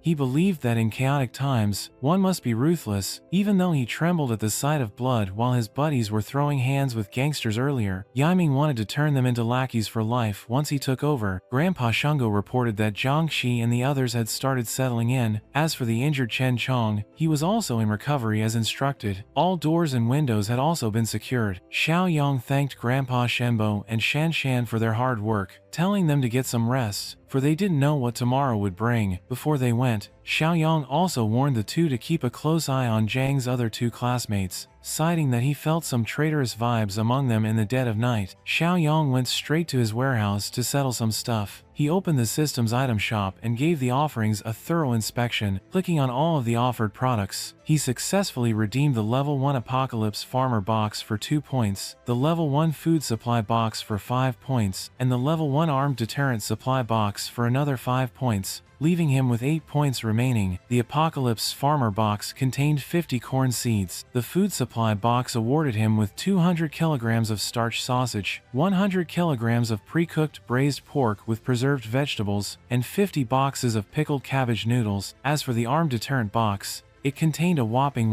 500 rounds of 9mm ammunition. He dumped the rewards from the boxes in one pile. Seeing the sheer size of the pile was quite impressive in and of itself. It was not as good as spending money freely now in the coming resource-scarce apocalypse, but supplies are supplies, they're invaluable. The next day came and the morning started with multiple vehicles pulling up to the gate of the fortress. They confirmed that they had the correct address and started setting up their plan. What came out of the vehicles were multiple armed men sporting blades. As a man wearing a suit finished his phone call, after hanging up, the suit ordered his men to break the gate down with all their might. The stupid armies started bashing the steel gates with their bats and tried to kick them down with their feet. After a few minutes of trying to no avail, they complained that the door was too thick and they would not be able to break it down with the equipment they brought. Mr. Suit felt infuriated. He came here expecting to burst through the door of a normal house, only to get stopped at the entrance. So he ordered his men to bring out the big guns, and they hurriedly carried off wooden crates filled with their secret weapons. Instead of explosives or high-caliber guns, the contents of the crates were actually multiple wine bottles. The stupid army fashioned them into handy Molotov cocktails, and started chucking them over the gates. The rain of fire just landed in the yard, not even reaching the apartment complex on the other side. Still, the Molotov cocktails caused quite a stir as they burned high and bright first thing in the morning. After blindly tossing the fiery wine bottles all over the place, some had finally managed to hit the roof of the outer apartment complex. Shanshan, Jiangxi, and the others finally noticed what was happening and came out with fire extinguishers and buckets of water in hand. Xiaoyong had already warned them about something like this. The disaster had not fully hit yet, and extreme situations were already unfolding. While the youngsters dealt with the fire, Xiaoyong and Grandpa Shenbo emerged from the warehouse with an assault rifle and a shotgun respectively. They went straight to the watchtower to get a visual of the villains causing chaos and looking for trouble outside the gate. Upon arriving at the top, Grandpa Shangbo commented that the guy in the suit and the car at the forefront seemed awfully familiar. If he remembered correctly, it was the guy who had a road rage incident with them on the highway a few days ago. One of the thugs finally noticed someone standing on the watchtower from afar. He immediately notified his boss that the one they were looking for had finally shown his face, the little punk who had dared to provoke him on the road. Mr. Calm, Suit screamed and cursed at the top of his lungs, making sure that his sentiments and insults would be heard from way up the tower. He threatened to burn the doghouse down if Xiaoyong didn't come out. The young man calmly responded by giving Mr. Suit and his lackey 5 minutes to get the hell out of his property or else. These gangsters did not respond well to threats, they just heard a brat telling them to piss off, which got them riled up. The time for words had passed, and they would rather bring out 2 more crates of Molotov cocktails to do the talking. Suddenly, Xiaoyong received a new task from his system. While Grandpa Shangbo stressed over whether they should fire a warning shot or something, Xiaoyong was busy reading his new mission. The task demanded that the threats be eliminated as quickly as possible for 10 points. Seeing the reward, Xiaoyong immediately abandoned the idea of warning shots. These intruders were clearly criminal gangsters. Order in society hadn't broken down yet, and they were already committing heinous crimes. They could not care less if someone got burned to death by their stunt. Xiaoyong believed that leaving scum alive during the apocalypse would only harm more innocent people in the long run, even endangering them, so he started aiming without hesitation. The young man pulled the trigger, and his bullet went for the first blood. The first hit landed on Mr. Suit's arms, stunning him and rendering him speechless and terrified. The agonized scream of their boss as he clutched his severed arm made the thugs realize that they must have messed with the wrong people. Xiaoyong, still cool as a cucumber, was actually frustrated that he missed a supposedly sure kill shot. He must have gotten rusty after reliving a peaceful life for too long. The thugs saw the assault rifle in his hands and hurriedly retreated to the cover of their vehicles. The first one to run was the boss, but Xiaoyong was the type of guy who obsessively follows through once he gets started. Aiming more accurately this time, he began picking off the retreating thugs one by one. They rained fire on his property, so he rained lead on their asses, chests, and heads. It was a slaughter. The boss must have felt all the adrenaline in his body pumping so hard that he managed to reach one of the vehicles for cover. As soon as he got inside, he ordered the driver to get the hell out of this place, not minding the bleeding stump he used to call his arm. Grandpa Shangbo worriedly looked at the escaping car, but this was no cause for concern. This is precisely why Xiaoyong grabbed the automatic rifle out of the armory. Carefully aiming at the retreating vehicle, he tracked their movement while continuously emptying magazine after magazine of high-caliber bullets. Grandpa watched as the young man continuously aimed, fired, emptied his load, and reloaded without a single wasted motion. The way the kid hip fired and reloaded was so smooth that even during his military service, Grandpa Shangbo had never seen someone so efficient. After emptying a few more magazines, things finally quieted down in the vicinity of the fortress. The fires had also been successfully extinguished. Corpses of thugs littered the road leading directly to the fortress gate. The getaway vehicle was busted and broke down. Everyone inside was riddled with bullets. Xiaoyong nonchalantly ordered Grandpa Shangbo to call Jiang Qi and his buddies to come out and clean up the dead gangsters at the front door. On second thought, there might be a better way to make use of this little incident. Since it's still the early days of the apocalypse, maybe he could let the corpses below mutate into zombies and use them as practical targets to develop. Jiang Qi and Shan's combat prowess impressed him, so he told Grandpa to ignore his previous command and leave the thugs lying dead in the middle of the road for his more extensive future plans. Not far from the fortress, another batch of cars and vans drove closer and closer. Luch was inside one of the white cars, impatiently asking whether they were close to the site or not. Quing put on her cute, playful voice and cheerfully responded that they should arrive after the next intersection. Exia was sitting with her in the back seat. She actually felt irritated by the cutesy act that Ku Jing always performed when this deadbeat Shuang was around. A witch knows when another witch is playing the game. Upon reaching the outskirts of the fortress, they pulled up and Kuai Jing told Xu Chong to wait while she made her way inside. As soon as Kuai Jing got out of the car, she tried to rope her friend into her scheme too. She claimed that Shia was the only one who knew what factory Xiaoyang was holed up in. Not wanting to get out of the car, Shia claimed that it was the factory up ahead, which was pretty hard to miss. Besides, her shoes weren't fit for walking too far, but Kui Jing was quite persistent. She even went as far as dragging her friend out of the car, ignoring her pleas to even get her phone. Ultimately, Xiaoya was forced to tag along with her witchy friend, even though she really didn't want to get involved any further. Back in the car, Lu Zhang called his boys to get ready. At any moment, he would take the lead, and as soon as his car started, the boys in the van were to follow. The vans were packed with a mix of young men and veteran gangsters alike, ready to invade the fortress, even though they didn't know what they were walking into. Shai complained that she didn't want to get dragged into this mess, but Kuijing could see through her sly moves, thinking that Xiaoyao was making a move on her gangster sugar daddy. They had schemed and scammed together for far too long, not to know every trick in the book, but she got it all. Rongxia actually dressed up and dolled up in hopes of hooking the loser Jiang Xiaoyong, since Kuijing was already compromised with her affairs. Walking up to the gate, the girls finally noticed the grisly scene up ahead. The road was filled with corpses with bullet wounds throughout their bodies, so it was fair to assume that they died from a shootout. Exia was deathly scared,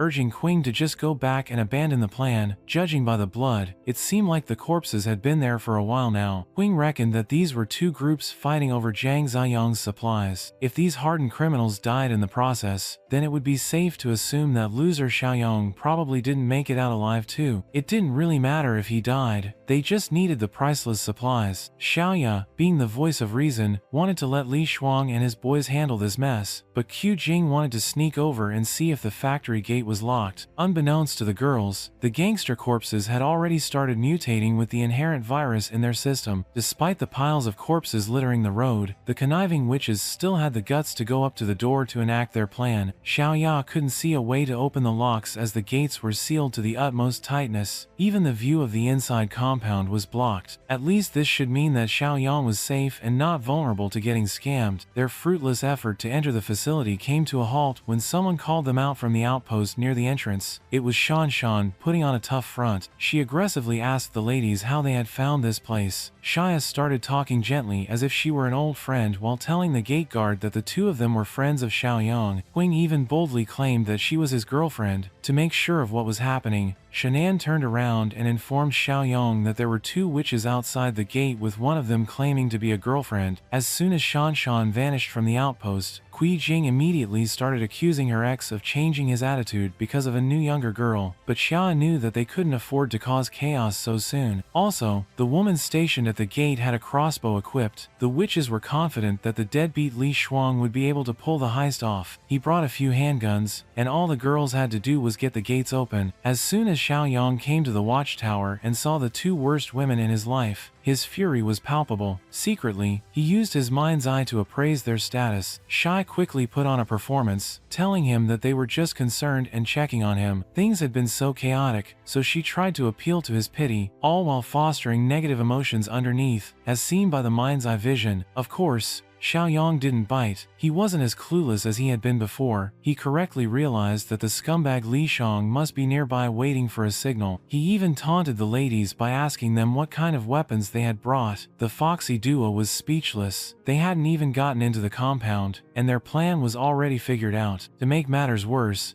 Xiaoyong started raining bullets on the spot they were standing on, making them dance in fear for their lives. While they were calling him crazy for being so trigger-happy, Jiang Xiaoyong just looked down at them as he emptied a magazine. Xiao Yao was naturally scared of the firearm and wanted to take a calmer and non-provocative approach, but Qu Jing was too hellbent on treating her ex like a spineless wimp, which was all she ever knew. But they were mistaken if they thought Xiaoyong would just gun them to death in front of the gate. That would be too easy a death for evil people. What he had in store for them was gorier and more intense, something grimier and bone-chilling. The groans of the undead made their presence known behind the ladies. The army of gangsters turned zombies had started reanimating at once. In these early days, they still referred to this phenomenon as the rabies flu. Jiang Xiaoyong watched all of this unfold from the comfort of his watchtower. He couldn't take his eyes off the much-needed demise of these two witches at the hands of zombies. Leading the zombie pack was still the cowardly suit guy. They might be undead now, but he still wanted the spotlight. The first three that reached the gate area dove in with their whole bodies, desperate to get a bite of fresh flesh. The ladies managed to avoid the monsters. Halfway through their frantic run, Lu Young started hearing their voices urgently calling his name, as if their lives depended on it. Well, that was because they did. Behind the girls were the aggressively rabid undead. With the intensity of the chase, it would only be a matter of time before the zombies caught up. Shuang looked out of his car's window and saw the rabies flu people chasing after the girls. It freaked him out. In fact, it freaked him out so much that he started ordering his men to turn around as quickly as possible and drive away from the infected. Shuang's gang quickly followed orders and hurriedly pulled away from the commotion, leaving the girls behind to fend for themselves. Wing's stamina and speed were subpar, and she was on the verge of becoming a healthy carnivorous lunch. Refusing to die a gruesome death, without hesitation, Qu Jing threw her purse forward, targeting the much faster Xiaoyong while cursing her name. The straps of the purse coiled around the girl's ankle, and it was literally downhill from there. She tripped and fell face first onto the pavement, injuring her whole body and stifling her escape. As soon as she was knocked down, the zombies automatically changed their targets to the helplessly fallen Xia. They got their hands on her, and their teeth quickly followed. It was a hungry bloodbath in broad daylight. She had her flesh torn off in multiple parts, but the pain was secondary to the agony of being blatantly betrayed by Qu Jing. Her eyes were bloodshot with anger, while the zombies were distracted. The heartless witch continued running forward, actively avoiding looking back at her best friend getting eaten. She kept chanting that Xia deserved what she got. Meanwhile, Xiaoyong was just watching from above, unfazed as the system rewarded him 10 more points for neutralizing an ordinary threat. The innocent Shan was distraught. A new mission was added with the objective to clean up the streets and wipe out the infected monsters wandering outside the base. Shan'an was terrified of zombies. Seeing those dead guys in front of their gate get up and hunt flesh like animals out of nowhere was horrific. Xiaoyong explained that this was the true beginning, with the air filled with staggering amounts of infectious alien sources. The dead, when exposed outdoors, would quickly mutate. Even the injured and those with weaker bodies had a high risk of mutation. He was done watching the clown show on the road. Xiaoyong wanted to get everyone together for an urgent meeting. It didn't take long to assemble everyone. With all members of the fortress present, Xiaoyong addressed the room. He believed that in the next 2 days, they must stay indoors as much as possible, with the windows and doors sealed shut. That way, they could let their bodies gradually adapt to the infection to greatly reduce the risk of mutation. Zhongyi brought up their brother Chong, who was currently unconscious in the urgent care room. Speaking of Chong, his head wound had improved after basic procedures, but he still hadn't regained consciousness. Instead of his mind returning, it looked like the infection inside his body was winning. He subconsciously resisted the spread of mutation, but it was far too fast and intense, as it visibly rampaged through his veins. In the city, pandemonium had officially descended as chaos and violence filled the streets. Some people were trying to escape, some just wanted to let loose, and some were eating each other. To quote an old man hiding in his home while looking out his window, it was complete chaos out there. He planned to go to the warehouse as soon as the sun went down to bring supplies back to his family. In the meantime, his wife and kid must never open the door for anyone except him. Speaking of the door, someone was banging on it from outside. After successive loud knocks, tension filled the room as the family wondered what in the world was on the other side. Dad warned his wife and kid to stay quiet while he checked the situation. Before opening the door, he grabbed a golf club from his kit and acted with utmost caution. As soon as he heard a voice call him, "Brother Jay," the old man relaxed a little. He sighed in relief as he opened the door to a buddy of his named Young Ta, or at least that's what he thought. Brother Jai steadily pulled the handle to open the door and let the visitors in, but he didn't have to do that as the guests just let themselves in with a kick that sent Jay's frail body flying across the room. What he thought was a friend was actually much worse than zombies. It was a whole gang of pissed off thugs upset with him. The poor guy didn't even get the chance to use his golf club before getting his face stuck to the floor as his former colleagues surrounded him. He tried his best to look Ta in the eyes, reminding the thug of how well he had been treated in the organization. Yang Ta begged to differ though. He was never treated well by the arrogant Jay. In his eyes, Young Ta was just a replaceable lackey. Though he was treated like that, Z reminded him that he had earned good money, enough to put a down payment on a house. But while he made enough for a down payment, Brother Z earned enough to buy several houses. Enough talk about bad blood. The thugs came all the way out here for some warehouse keys and an address. Z gritted his teeth in frustration. He was in no position to negotiate with these thugs at all. Seeing he was still stubborn, Young slowly made his way to where the wife and kid were standing. He pulled the wife by the hair and dared Z to look at the cruelty. The little kid's instincts kicked in, and he charged at the strange man hurting his mom. Given the difference in size and strength, all the kid could do was bite the thug, while tears of fear streamed down his face. Not only was it ineffective, but it also earned him a crisp slap courtesy of Young Tao. Seeing his family getting pushed around, Brother Jay angrily dared Young Ta to come at him instead of his wife and kid. Young Ta assured him that the mom and boy wouldn't be harmed any more than they had been as long as Z cooperated willingly and took them to the warehouse. And so the group rolled out with a hostage in tow. It didn't take them long to reach the so-called warehouse. They hurriedly opened the mechanical door to reveal its contents. In front of them were a handful of scattered supply boxes, far from the volume the thugs were expecting to harvest. That was because they had sold almost everything, even near expiry food, to a big client. Thinking of Jiang Xiaoyong, their big spender, floated some ideas into Yang Ta's head. This dilemma could easily be resolved by taking over the supplies that Jiang Xiaoyong had stockpiled in that factory. If they could do that, they would be set for life. Brother Z advised against such a reckless idea. When he was delivering goods back and forth, he had accidentally seen a young man carrying a gun, which led him to believe that Xiaoyong must have somehow gotten wind of the disaster ahead of time. Yang Ta smiled slightly as he didn't need to worry about those guns. It was up to Brother Z to deal with it after all. Confused, the old man asked the thug what he meant by that. Well, his task was simple: take Jiang Xiaoyong's supplies and return for the safety of his wife and son. Yang Ta called it a fair trade. Brother Z was stuck between a rock and a hard place, clueless as to how to get his family and himself out of this mess. Back in the impenetrable fortress of our hero, things had been a lot quieter after all the pathetic attempts at invasion. Everyone was assembled in the urgent care area to address their biggest problem at hand together. In front of them was Chen Chong, who had officially succumbed to the infection. After losing consciousness for several days,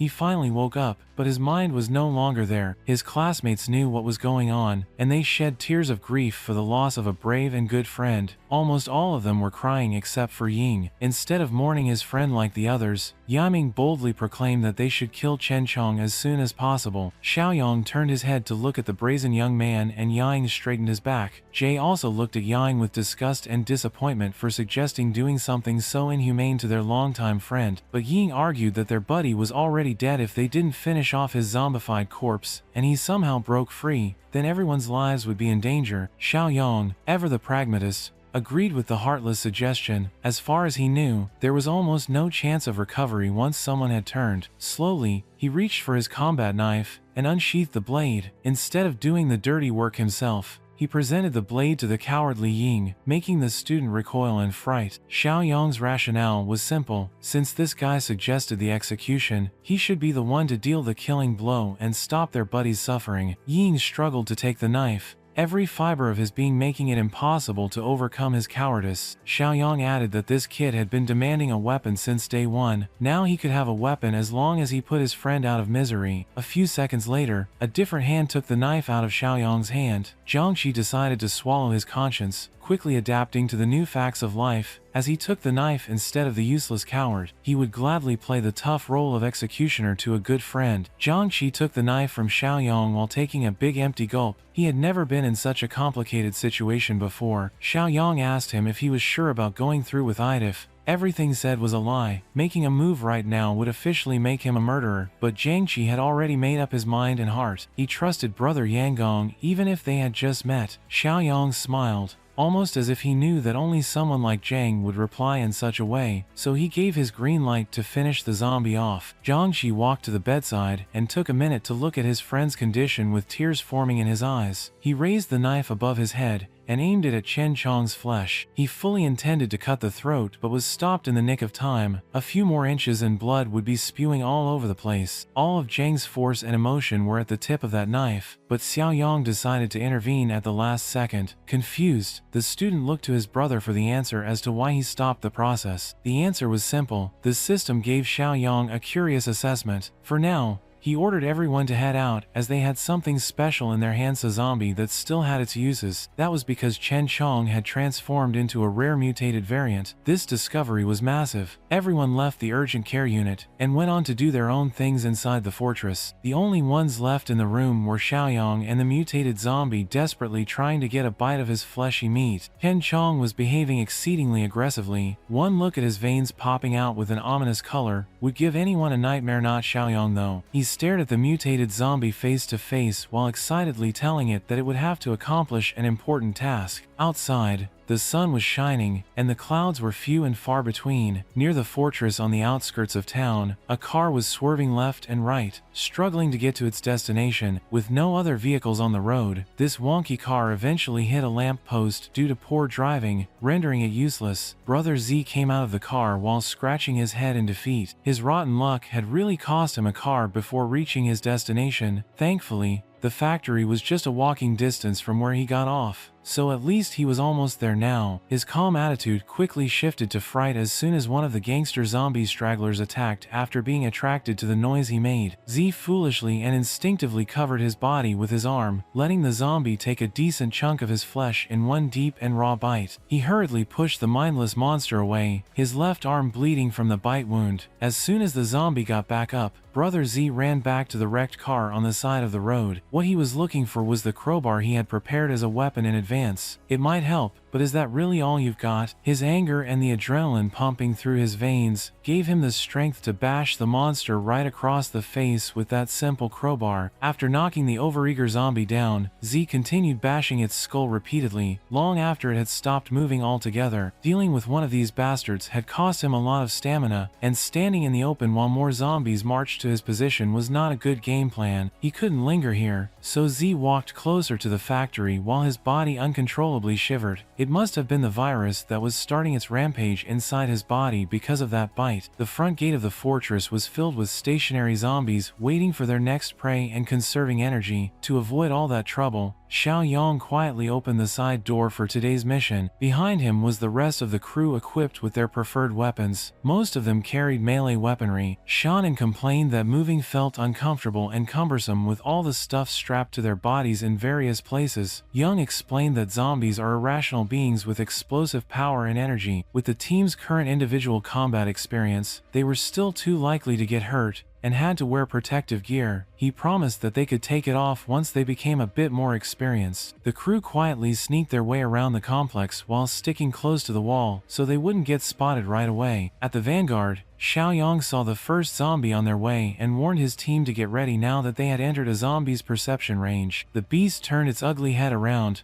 displaying its bloody decaying teeth as the team prepared for battle. As the enemy rushed in, Xiaoyong gave his trainees one more reminder to remember their training. They must watch each other's backs and keep their distance. Xiaoyong showed everyone his impressive evasion technique as he avoided a direct takedown breezily. In fact, he was composed and calm enough to give the team a lesson in the middle of dodging. The moment a zombie misses its attack, survivors must take the chance. They must be quick and aim for the temple or the back of the neck. Glasses was the first to move out of instinct, totally ignoring Xiaoyong's advice on where to aim while raising his blade. Ultimately, his attack landed as a clean hit. The blade of his machete was stuck between the zombie's slightly split head. It might have stunned the zombie, but attacking the head directly also made the blade reverberate and hurt his hand greatly. The skull is the hardest part of the head. Attacking it with a melee weapon would only make their hands go numb, as demonstrated by Glasses. After a brief moment of being stunned, the zombie regained its ferocity and attacked again, desperately itching for a bite of the student's flesh. Fortunately, Glasses had enough presence of mind to use his blade for defense, trapping the zombie's teeth on the edge while he hurriedly called for everyone's help. Xiaoyong praised the young man for coming up with a perfect defense and called Jiang Shi to snap out and help his teammate in need. Jiang's expression looked equally determined and calm as he repositioned his body behind the zombie while aiming his bat at the back of its neck. As soon as his wooden bat made contact with the neck, a vicious cracking sound could be heard. Xiong was pleased with the results of their first real training. He also told them that one hit would not be enough at this point, so everyone contributed to beating the zombie to death once it was down. Jiangxi eagerly turned to his brother Yanggong, excitedly looking for validation for their successful hit. Xiaoyong just smirked at the guy behind him. Another overly aggressive zombie had come into view, snarling and charging in with a hunger for human meat. Jenny's face crumpled into a concerned look,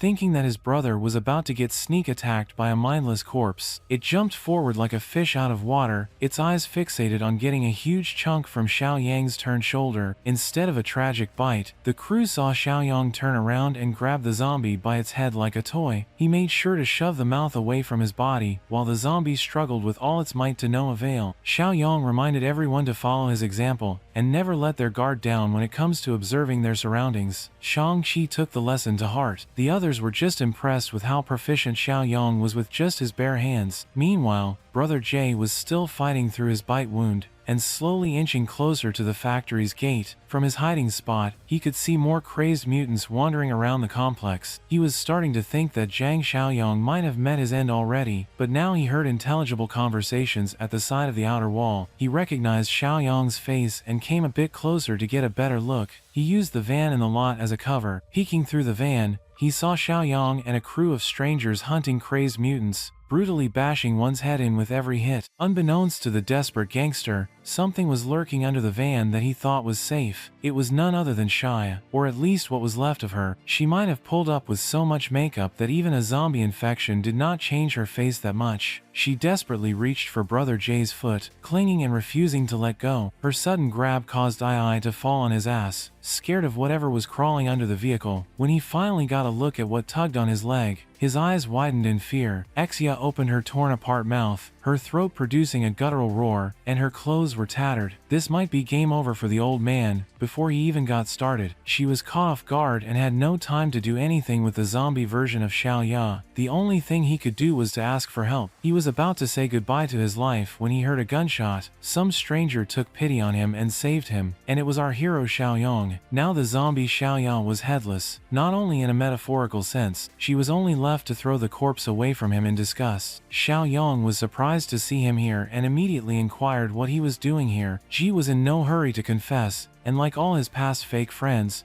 he started to pretend that he was happy to see our hero alive, amidst all the madness going on around him, but as soon as he got closer, Xiaoyong noticed a bite on his arm. Jay himself, under the effects of adrenaline and shock, didn't notice it, but Xiaoyong pointed it out clearly with the muzzle of his automatic rifle, and ordered him not to come closer. At that moment, Zir realized that it was all over for him, but he was not going to give up for the sake of his family and asked Xiaoyong not to shoot yet and to listen to his requests. Our hero was ready to listen to him, but on the condition that he would not come any closer. She grabbed this last chance to help his family. He knew he was already infected, and it wouldn't be half a day before he would turn into one of those crazy mutant zombies, but he had one last request for Xiaoyang. That Yang Ta had kidnapped his wife and son, and was now using them for blackmail to force Jay to find a way to infiltrate Xiaoyong's base and seize all his resources. She admits that he's not a noble man himself, but even he's never done anything so terribly evil in his entire life, let alone to his innocent wife and son. She feared more than death that those animals with Yang Ta in charge would not spare his wife and son. Their fate would be worse than his own after he turned into a zombie, so Z just begged our hero to take care of them, at least because he helped Xiaoyong's stockpile supplies. Xiaoyong knew this greedy bastard well and that he had helped him only for his own benefit back then, but he had to admit that Shai had saved him a lot of time. Xiaoyong thought about what was the right thing for him to do. There is still plenty of room in his fortress, and the number of men is much higher than women, breaking the balance. Fortunately, he didn't have to hesitate for long. A notification came from the system about a new mission. The mission was called Entrust the Wife and Child, and to fulfill it, he had to rescue Jay's wife and child. He could get even more points for this task than for clearing up the zombies near the fortress. Now Xiaoyong agreed to take care of Jay's family without a doubt. The former thug just couldn't believe such kindness and cried. He even bowed, realizing that he could not repay such kindness in this life, but he promised that in the next life he would be Xiaoyong's faithful servant. Now he had one last request for our hero to do. Xiaoyong pretended not to understand what Jay wanted him to do, but it was simple. He didn't want to turn into one of those crazy zombies and put his family's life in danger, so he asked Xiaoyong to finish him off now. But Xiaoyong was in no hurry to act. Unlike Jay, he knew how this apocalyptic world worked. Instead, he asked Shanzan to bring here a bicycle from the warehouse for Z, and he advised him to get as far away from people as possible, to a place as isolated as possible. Of course, didn't understand why Xiaoyong was doing all this, but he didn't need to know. He didn't have much time left, and all he had to do now was to do as Xiaoyong told him. For someone who was going to save his family, Z was ready to do anything, and there was no limit to his gratitude.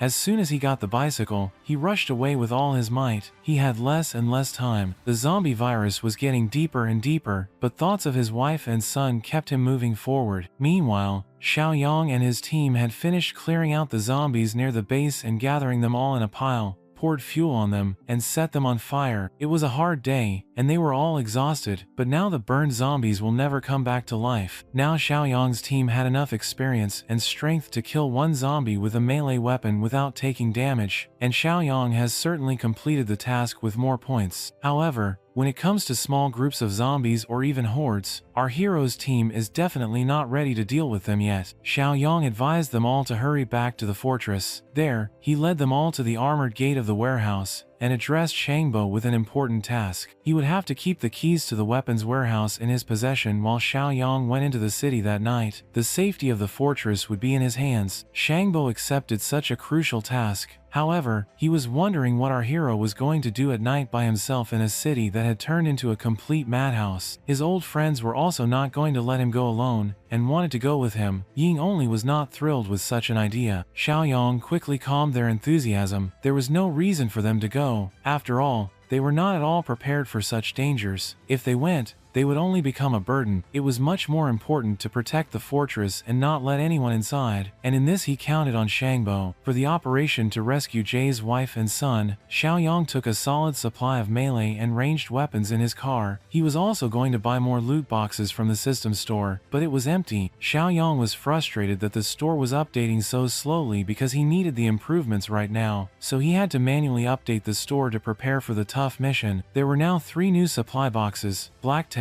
Life-Saving, and Armed Deterrent. The Black Tech supply box was the most expensive, but the most annoying thing is that the price of manually upgrading the store has increased to 4 points, so he had to be careful with that, because every time the price of upgrading would go up, Fortunately, the boxes in the store were very cool, and our hero had just enough points to buy the most expensive one. However, after buying it, Xiaoyong has only 6 points left. As soon as the box was opened, a blinding light shone in the car. Xiaoyong was rewarded with a physical enhancement serum that could increase his strength by 5 points. Xiaoyong tried to recover after being blinded by such a sudden flashbang, but all his displeasure immediately disappeared when he realized what he had received. A bonus of 5 points of strength at once was not bad, so he used it right away. The process was a bit painful, but the result was worth it. Along with this boost, Xiaoyong's strength score rose to 13 points, which was about 2.6 times stronger than a normal person. Meanwhile, at Jay's home, things were not calm. His wife was trying to comfort her son, telling him that there was nothing to worry about because their daddy would take care of everything. But the thugs led by Yang Ta thought otherwise. They got tired of waiting and burst into the room. The terrified wife asked in horror what they were going to do, but the answer was obvious. Yang Ta was going to have fun. We all know what the dirty bastard was going to do, and the saddest part was that no one in this apocalyptic world was going to come to her screams. At least that's what Yang Ta was counting on. We pick up the story with these thugs tearing Shia's clothes without a hint of shame. Right at that moment, the guy with the ponytail known as Lee shows up asking what all the noise is about. One of the goons answers, saying they're about to have some fun, and invites Lee to join in, but the ponytail guy tells him that the job isn't finished yet, so there's no time for messing around. They better focus and get to work. The goon gets annoyed and asks why it's a problem, since they've done this kind of thing many times before. The ponytail guy gets pissed off to see this horny gorilla not catching the gist of the situation. He reminds the goon that he's messing with Jiang Xiaoyong's wife and kid. He warns the goon that if she can't handle it and tries to kill herself, Jiang Xiaoyong will have nothing left to lose. He'll come after them all, and nobody's getting out of that alive. He gives the horny gorilla some hope, saying that once they deal with her husband, they'll come back and work her to the bone, not letting her rest for a single day. The horny gorilla calls Lee a party pooper for ruining the mood, but he decides to take the advice anyway. With that, the goons start walking out of the room. One of them shoots her a creepy look, telling her to wait for her turn. The mother and son are left helpless with nothing to do but cry. As night falls, the zombies start to roam the streets, and in these desolate roads, our boy is cruising in his car. He's deep in thought, reflecting on his recent gains. With 13 points in stamina, he's now got more than twice the strength of an average person, and his reaction time and control have improved significantly. He's zooming through the cluttered streets, drifting his car around corners, feeling the rush of adrenaline with every turn. The entire place is crawling with zombies, so our boy decides it's time to get out of the car. The city center is ahead, and driving would attract too much attention, so it's time to go on foot. Just then, he hears roars. He turns around and sees 2 zombies charging at him, but our guy isn't fazed. He dashes to avoid the direct hit, locks his shoulder into one of the monsters, and throws it hard enough to knock over another zombie. Quickly, he summons his sword and charges at them once again, going full throttle. With one swing, both zombies lose their heads in an instant. These zombies have become nothing more than punching bags for our boy to test his newfound strength and reflexes. He's amazed at how easily he's overpowering them now. There's no doubt in his mind that he's gained more than twice the physical strength of an average person. On top of that, his instincts have sharpened, and with his enhanced hearing, he can tell that the place he's looking for is only about 800 meters away. Meanwhile, a group of zombies is relentlessly banging their heads against the window door of a grocery store. Inside, the survivors are doing their best to fortify the front gate, piling heavy objects in front to keep it secure, hoping it'll hold long enough for them to figure out a way out. The terrified brat asks his father if they're going to die here, to which the father tries to reassure him, saying that these sons of witches can't get in, and even if they do, it's still a win because they'll be reunited with his mother. Of course,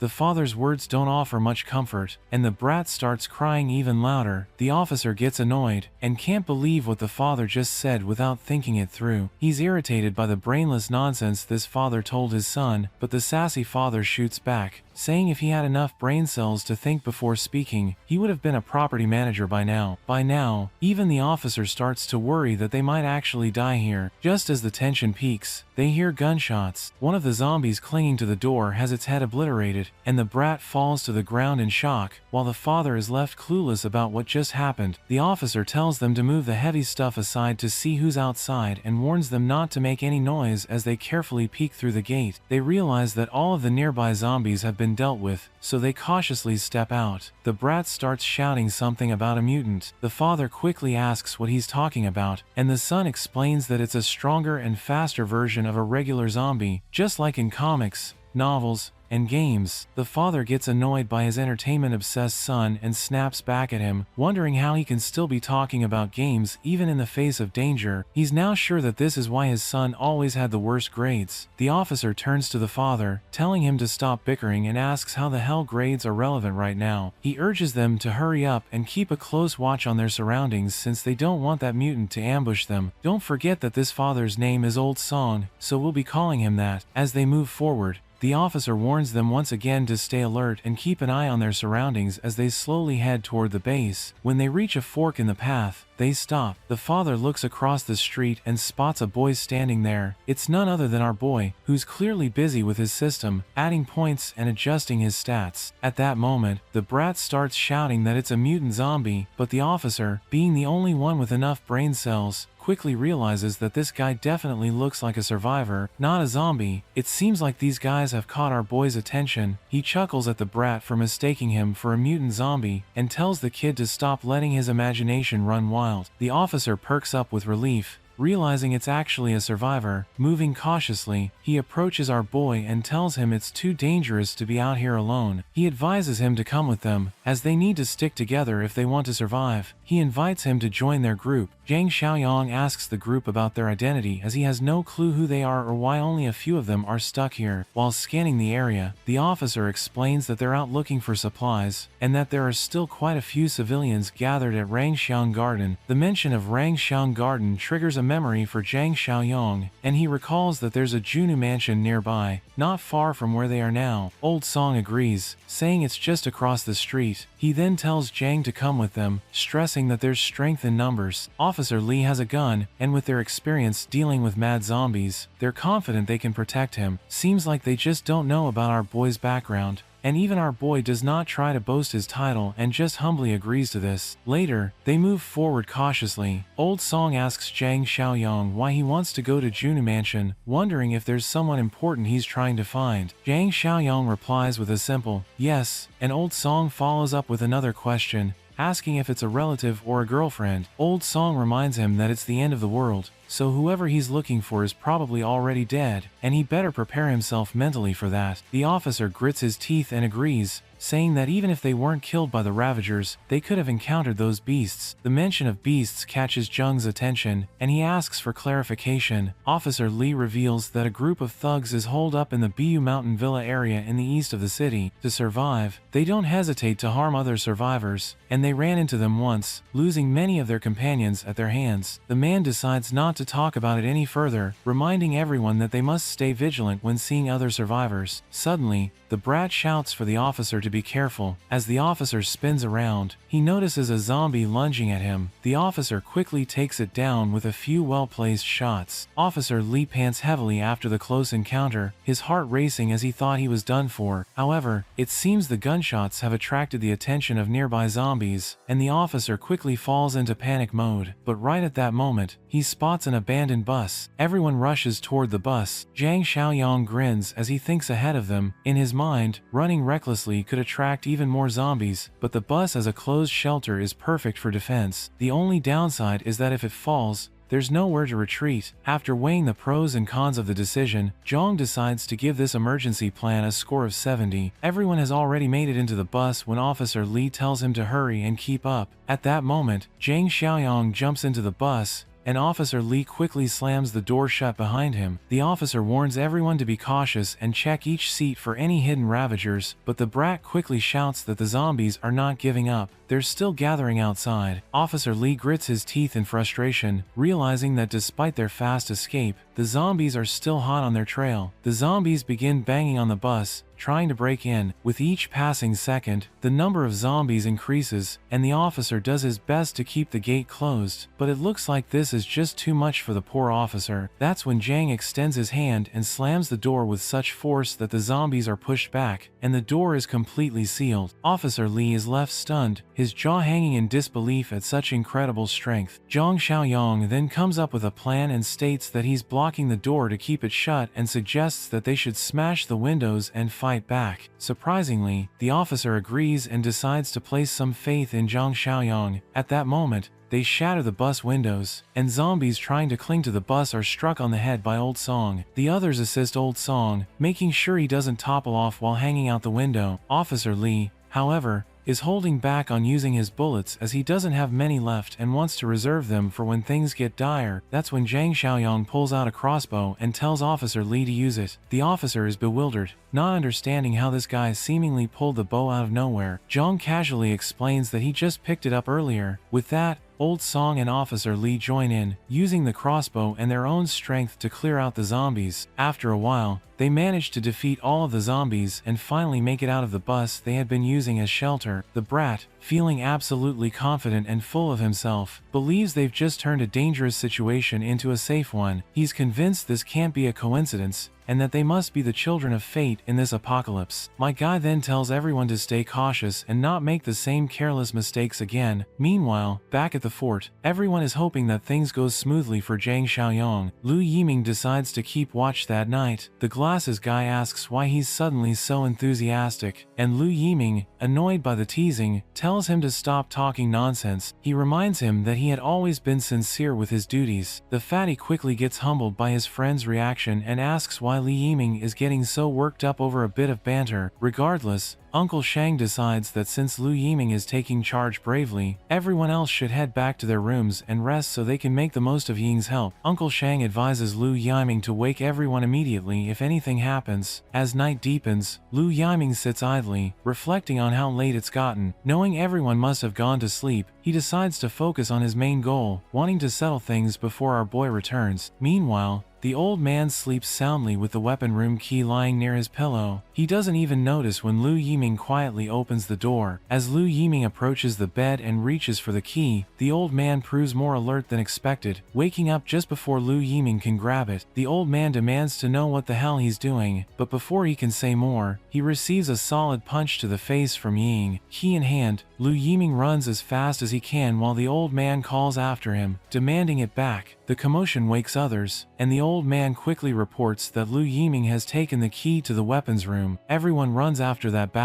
but the idiot throws a bunch of stuff in their way. Everyone chasing him stops right there. It's pretty hilarious though, because they could easily jump over these obstacles, but they just stand there like video game characters, refusing to enter a restricted area. Lu Yiming notices the nursery room on his way and figures he might as well go all the way since he's already doing this. He heads into the room, where Chen Chong, the zombie, is lying strapped down on the bed. As he approaches, the zombie suddenly retaliates with its free hand. Lu Yiming is taken aback, wondering if they made the straps too loose when they bound this freak. This actually makes him happier though, because it saves him the trouble of untying the zombie. Meanwhile, the others finally make it past the obstacles. What they find in the corridor is far from pleasant. They're frustrated that Lu Yiming went out of his way just to let Chen Chong out of the infirmary. The old man regrets not realizing sooner that Lu Yiming was such a snake, but Shan Shan tells him there's no point in regretting now. They need to focus on what to do next. Since all their weapons are locked in the warehouse, they should start by making sure the zombie gets locked back in the infirmary. Uncle Zhang decides to use the method Jiang Xiaoyong taught them earlier. Stay careful and avoid letting the monster bite. With that in mind, they start walking toward the zombie. Jiang quickly grabs the bastard by the neck while the other two help hold its hands down. The old man contributes the least, just pointing towards the infirmary and telling them to drag the zombie back. With a countdown of 3, they push the zombie back into the infirmary and lock the door as securely as they can. Once the zombie is locked inside, one of them wonders if restraining the zombie wasn't as hard as expected. Everyone shares the same thought, but the old man reminds them that they've wasted so much time that little brat must have gotten all the weapons by now. Right at that moment, Lu Yiming shows up and questions the old man's audacity to call him a little brat. Sadly for everyone, the bastard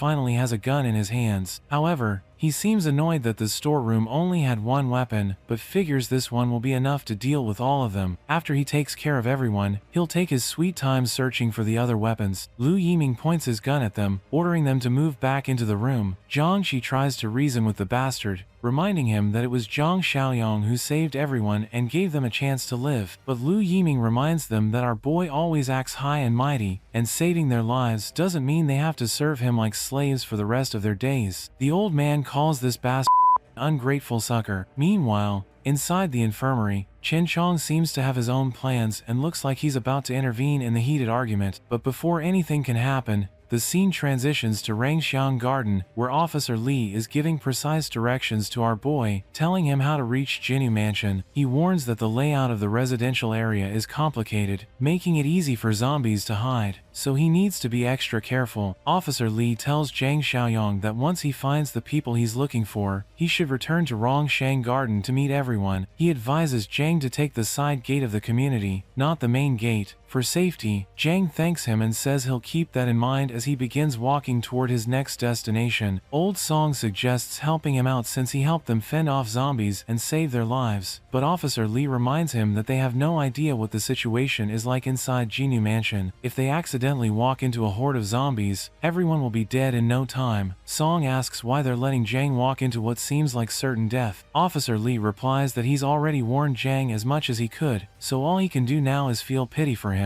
He adds, though, that they shouldn't overlook the skills Jiang has. He's clearly capable. Meanwhile, outside the area is crawling with zombies. Inside, the goons who are taking Zhang Shang's family hostage are getting annoyed that Zhang Shang has not come back. The other thug doesn't care, and says he's held his frustration in long enough, so tonight he's letting it all out on his wife. Otherwise he won't be able to sleep. Seems like these idiots are just waiting for a dead man to return. One of them seems smart enough to realize that Jiang might be dead since he went out alone. The other disgusting thug adds that when they clap her, they'll make sure to tie her up so she won't have a chance to kill herself. They have no idea when things might go south, so they decide to make the most of the time they have left. Meanwhile, the lady trembles hearing the goons plotting against her. Ponytail finally gives his friends the green light to go, but tells them to be careful and not let anything happen to the woman, especially not while doing anything naughty. Suddenly, Ponytail notices something unusual outside. As we peek outside, we see all the zombies have mysteriously dropped dead. While this reason may be unknown to that bastard, we know exactly what's going on. Ponytail decides to take a look outside, wondering if it could be a rescue team, but before he can go any further, his life chapter ends right there. As he steps outside, he's met with a dagger slash that cuts his throat clean off, and his head rolls over the ground. Meanwhile, the other thugs in the room are ready to claim their prize. They look absolutely thrilled and aroused as they start undoing their belts, then slap her hard across the face for yelling. They throw the kid aside, but the little brat has some courage and is willing to fight with everything he's got. However, they kick him out, not wanting any more trouble, and slam the door shut behind him, leaving the poor kid outside. At that moment, the headless body of Ponytail collapses to the ground, leaving the kid frozen in shock. But what stuns him even more is the silhouette standing over the doorway. There's nothing to fear though, because it's our boy Jiang Xiaoyong. Jiang looks at the kid and asks if Jiang Xiang is his father. The boy stutters before managing to respond. Meanwhile, inside the room, the thugs have already started tearing the woman's clothes as she struggles to cover herself. One of them, cocky and smug, slaps her hard across the face, demanding she scream out loud as they harass her, but the woman stays silent, not wanting her son to hear her suffer. Eventually, the thug decides to go over her and then let his buddies have their turns. Before he could do anything, the door slams open. One of the thugs thinks it must be the brat who kicked the door open, but before he can react, his head is cleanly sliced off, and he goes silent instantly. His friend, clueless about what just happened, asks why he's standing there like a fool and tells him to just kick the brat out. What his friend doesn't know is that the guy has already lost his head and promptly collapses to the ground. The others are completely confused, not understanding what's going on. At that moment, Jiang Xiaoyong grabs one of them and slams him hard against the wall. The thug who had been happily undoing his belt stutters, asking Jiang's identity, but Jiang doesn't bother with an answer. Instead, he delivers a solid kick to the thug's face, knocking him out cold and finishing him for good. The scene transitions back to the fort where Li Yuming is holding his gun against everyone. He tells them one last time to move, or he will shoot. The old man tells the others to just do as this bastard says and move to the room. However, Shannon decides against this idea. The old man insists she follow his orders since Liming has the gun, but reassures her that he'll think of something later. Liming just smirks disgustingly and reminds them that there's nothing to figure out. He threatens them, saying they haven't seen his ruthlessness and decisiveness yet, and that he will definitely establish his dominance. He decides to take the old man down first since he's the one yapping the most. The other two standing behind the old man try to talk him out of it. Just as they're speaking,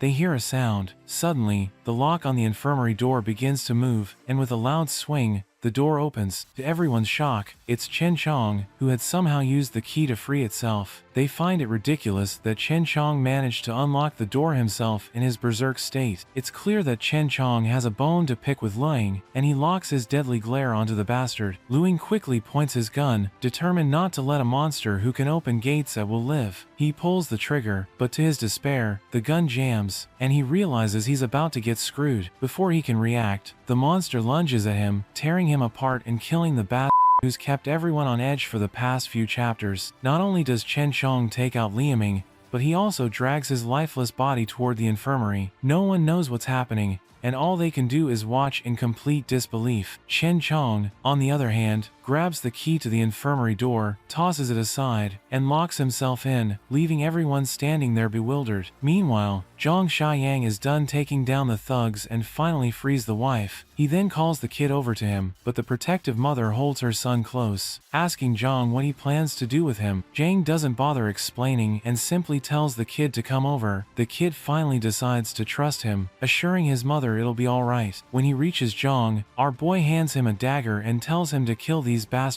The thugs quickly realize what is coming for them next, so they start begging for their lives. Even the mother tries to protest, saying he's just a child, but Jiang states that he's no longer just a kid and that everything changes from this moment. He tells the kid that from now on, he's the one responsible for protecting his mother, so he needs to gather his courage and eliminate the monsters who hurt her. The disgusting smirks of those thugs flash in the boy's mind. Fueled by all his anger and courage, he charges at the bastard and in the end takes them down, finally avenging his mother's suffering. The mother looks horrified as she watches her son, while the kid himself is consumed with anger. He knows that even after killing these bastards, his father isn't coming back. In a moment of grief and frustration, he asks Jiang if his father is pushing up daisies now. Sadly, Jiang responds with a somber yes. The boy, unable to handle the weight of it all, throws the bloody knife to the ground. He rushes toward his mother and hugs her as tightly as he can, seeking comfort in her embrace. The mother, desperate to keep her son safe, pleads with Jiang to take him with him, offering to do anything he wants in exchange for her son's safety. But the boy, determined to stay by her side, says he wants to protect her. Jiang invites both of them to come with him. He reveals that he had promised Jiang Xena that he would keep them safe. With that assurance, the mother and son follow Jiang closely, walking past the dead bodies of the defeated thugs. The kid looks scared to see those bodies, and is even more scared about the monster who killed these guys. Jiang, with his usual calm, replies that it was he who took down all of them. By the way, let's not forget that this kid's name is Shui and his mother's name is Shai. Suddenly, Jiang gestures for them to stop, sensing some suspicious sounds nearby. He turns to Shai and asks if she knows where Building 8 in Banyan Garden is. The mother responds by reminding him that it's the same direction he is currently facing and asks him why he's asking about it. The scene then shifts to Building 8, where a group of looters stands outside demanding supplies from everyone inside. They assure the residents that they will spare them if they surrender their resources. Inside, our team is hiding in the apartments, debating whether they should give in. Officer Lee quickly shoots down the idea, saying that the looters are animals who won't keep their word and will kill everyone except the women. The thugs outside continue shouting, giving everyone just 10 minutes to cooperate or risk being killed. Inside, one of the women thinks about going outside to beg the looters to spare them, but the other protests, refusing to become a plaything for those animals. The gorilla silences both of them, telling them not to worry. He assures them they aren't planning to surrender and tells them to guard the hallway, confident that the looters won't be able to get past them. Meanwhile, the gang leader leader of looters outside smirks to himself, thinking about how well armed they are. His lackey, however, knows their strength isn't enough to force their way in, as the leader of the survivors inside is armed, not to mention they are hiding, making it even harder to force their way inside. The leader just smiles as he says they don't need to force their way through. Instead, he orders his men to cut off the water supply to the first floor apartments and waits to see how long they'll hold out. While these thugs plot their tactics, Jiang Xiaoyong stands nearby watching. Shuai innocently asks if these are bad people, to which Jiang responds positively. It's both humorous and ironic that Shuai is asking such an innocent question, especially considering he's the one who just killed 3 grown men with a dagger. One might expect some solid character development from the kid, but he still seems to have his childish charm. Jiang then reminds Shui that these are the same kinds of people who bullied his mother, and that's why they need to be dealt with. Meanwhile, Officer Li tells everyone to guard the stairs and stay hidden as he plans to check out what these guys downstairs are up to. Officer Li then walks over to the window and sneaks a peek outside, noticing that all 7 of them are armed with 3 of them packing guns, but then a loud bang echoes through the air, catching Officer Li off guard. The rest of the group is just as confused, not knowing what's going on. As we know though, these guys are getting ripped apart by bullets from Jiang Xiaoyong, and one of their men goes down. The others are left clueless about who just took them out. That's when Officer Li spots Jiang Xiaoyong, gun in hand, making his way forward. My guy starts doing open fire, and one of the goons takes a direct headshot. When they spot him standing in the middle of their ring, they start shooting back with their pistols, but Jiang just keeps walking forward, unfazed, as not a single bullet even comes close to grazing him. This only makes him smirk at the sight of these amateurs. He raises his gun, aiming at the boss of the lackey hiding behind the concrete block, but his bullets hit the block instead. The frustrated boss shouts at his lackey, telling them to start firing while our boy is busy shooting him. The lackey eventually stands up straight, fully determined to take Jiang down himself, but Jiang quickly shifts his aim, pointing the barrel of his gun directly at the guy, and with 1 or few bullets, he blows the bastard's head off. The leader of the squad sneers from behind the concrete block, feeling smug as he thinks Jiang must be out of bullets by now. Confident, he decides to make his move, aiming his gun at Jiang, but Jiang Xiaoyong meets his gaze with a cold, unwavering stare, standing tall right in front of the guy. As soon as the thug pulls the trigger, Jiang moves his head with lightning speed, avoiding the shot. He grabs the thug's arm, the one holding the gun, and in a fluid motion aims the same gun right under the bastard's neck. Without hesitation, Jiang pulls the trigger, sending a bullet through the guy's head, and just like that, the entire squad of criminals has been taken care of. Jiang then rummages through the leader's dead body, searching for anything useful. After that, he makes his way into the building only to find that there are still some goons left from the squad. The remaining thugs launch themselves at him without a second thought, desperate to take him down, but Jiang doesn't even flinch. He stays rooted in place, unfazed, and all that breaks the silence are 3 quick gunshots, each perfectly placed, dropping the thugs on the spot. Watching all of this, Shuai is over the moon with excitement, clearly impressed with how our boy handled the fight. He can't help but admire him even more. Right then, a system task appears in front of our boy, revealing his next objective, which is to recruit survivors from Rangxiang. Completing this task promises a reward. Jiang Xiaoyong asks about these people, and Officer Li responds, explaining that they're from the Bishan villas located to the south of the city. Officer Li then quickly calls over the 2 yellow-jacketed men, Lu Chao and Chenny, telling them to brief Brother Yang about Bishan since they ran over from the south. The 2 yellow-jacketed guys reveal that the people there are a gang, armed, well-resourced, and holed up in Bishan villas, taking in nearly all the survivors from the south. This makes Jiang Xiaoyong pause, thinking back to his previous life. He wonders if Bishan could be where Li Shushan and Kui Jing's settlements were, and whether it could be them who took over. He asks the yellow-coated guys if they're implying that Bishan is the only settlement left in the south now. The yellow-coated man replies that it wasn't always the case, but the gang had weapons, and the smaller settlements couldn't defend themselves. As they took over each place, they killed half the population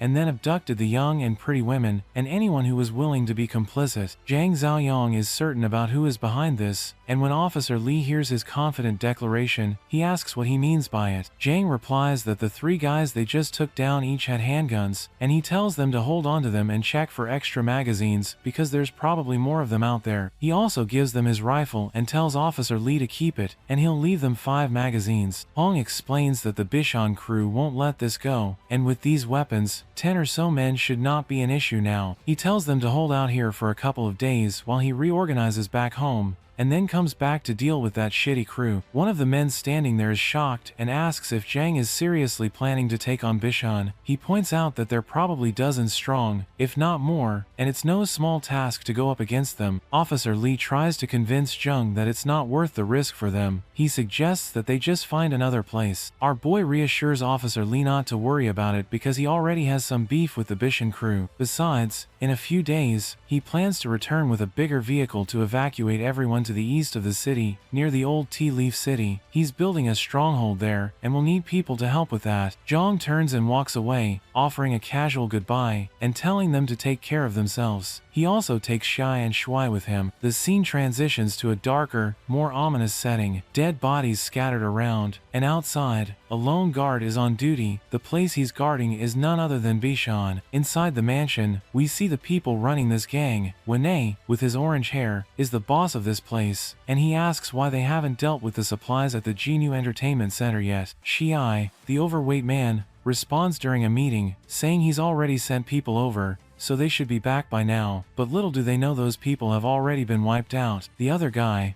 known as Kai Gay, addresses the fatty and reminds him that there are quite a few high-end affiliates living over at Genu Mansion. They can't just take the supplies from the entertainment center without consequences. Shay assures him that his people are already instructed to bring back anyone alive. The boss looks furious and openly expresses his disappointment with Shay, frustrated that he still hasn't completed a single task assigned to him. Feeling the weight of W's anger, Shai humbly promises that this time everything will be handled perfectly, while Kay smirks in the background, pleased to see Shai sweating under the pressure. Once Shai steps outside for some air, one of his lackeys notices his sour mood and asks why he looks so defeated. Shai snaps back, asking if the 7 men he sent have returned. The lackey informs him that he sent people an hour ago to check, and they reported back that the whole squad has been wiped out. The news leaves Shai stunned and terrified. He can't believe that regular civilians from Rangxiang Gardens could take down 3 armed men. In a panic, he commands his lackey Taozi to gather everyone who can handle weapons. This time, he's determined not to let the mission fail. Meanwhile, Jiang Xiaoyong finally makes his way back to the base. As soon as Shan hears the sound of the car, she quickly realizes that it must be Brother Yong returning. When Jiang enters the boundary of his fort, the mission window pops up, notifying him that the mission has been completed successfully. Shan greets him, happy to see him back, but Jiang quickly notices that Lu Ying is missing from the crowd. My guy feels absolutely glad to see that his hunch about that snake was spot on. Everyone is shocked when they realize that Zhang knew about Lu Yiming all along. Zhang then points to Shay and Shui, asking the others to show them to their rooms, and then meet him in the infirmary. Once he's alone with his party, Jiang explains that he had known from the start that Lu Yiming had ill intentions. While he admits that he wasn't entirely sure it was him, he was certain that one of Zhang's friends was a scumbag. Jiang Xiaoyong then throws a big gun towards Jiangxi. As Bleachhead catches it and examines the bullets, he quickly realizes they're rubber bullets. The old man's mind clicks and quickly asks about the kid Chen Chong who's inside the infirmary. Jin strides confidently toward the infirmary, casually mentioning that Chen Chong isn't an ordinary zombie. Instead, he's a rare mutant, a fact my guy had already confirmed some time ago. He had asked the zombie to blink 3 times, and to his surprise, the zombie complied. Jen explains that after the apocalypse, those infected by otherworldly sources have a slim chance of becoming rare mutants. These mutants usually possess far greater intelligence and potential than regular zombies. They may even retain fragments of their past memories, and Chen Chong is exceptionally rare among the rare. Jen then opens the door, and the first thing they see is Chen Chong standing over the head of the man who had been causing trouble. The zombie quickly waves his hand upon seeing Jiang. Jiang orders him to stop holding back, saying there's no need to restrain himself and he should get rid of this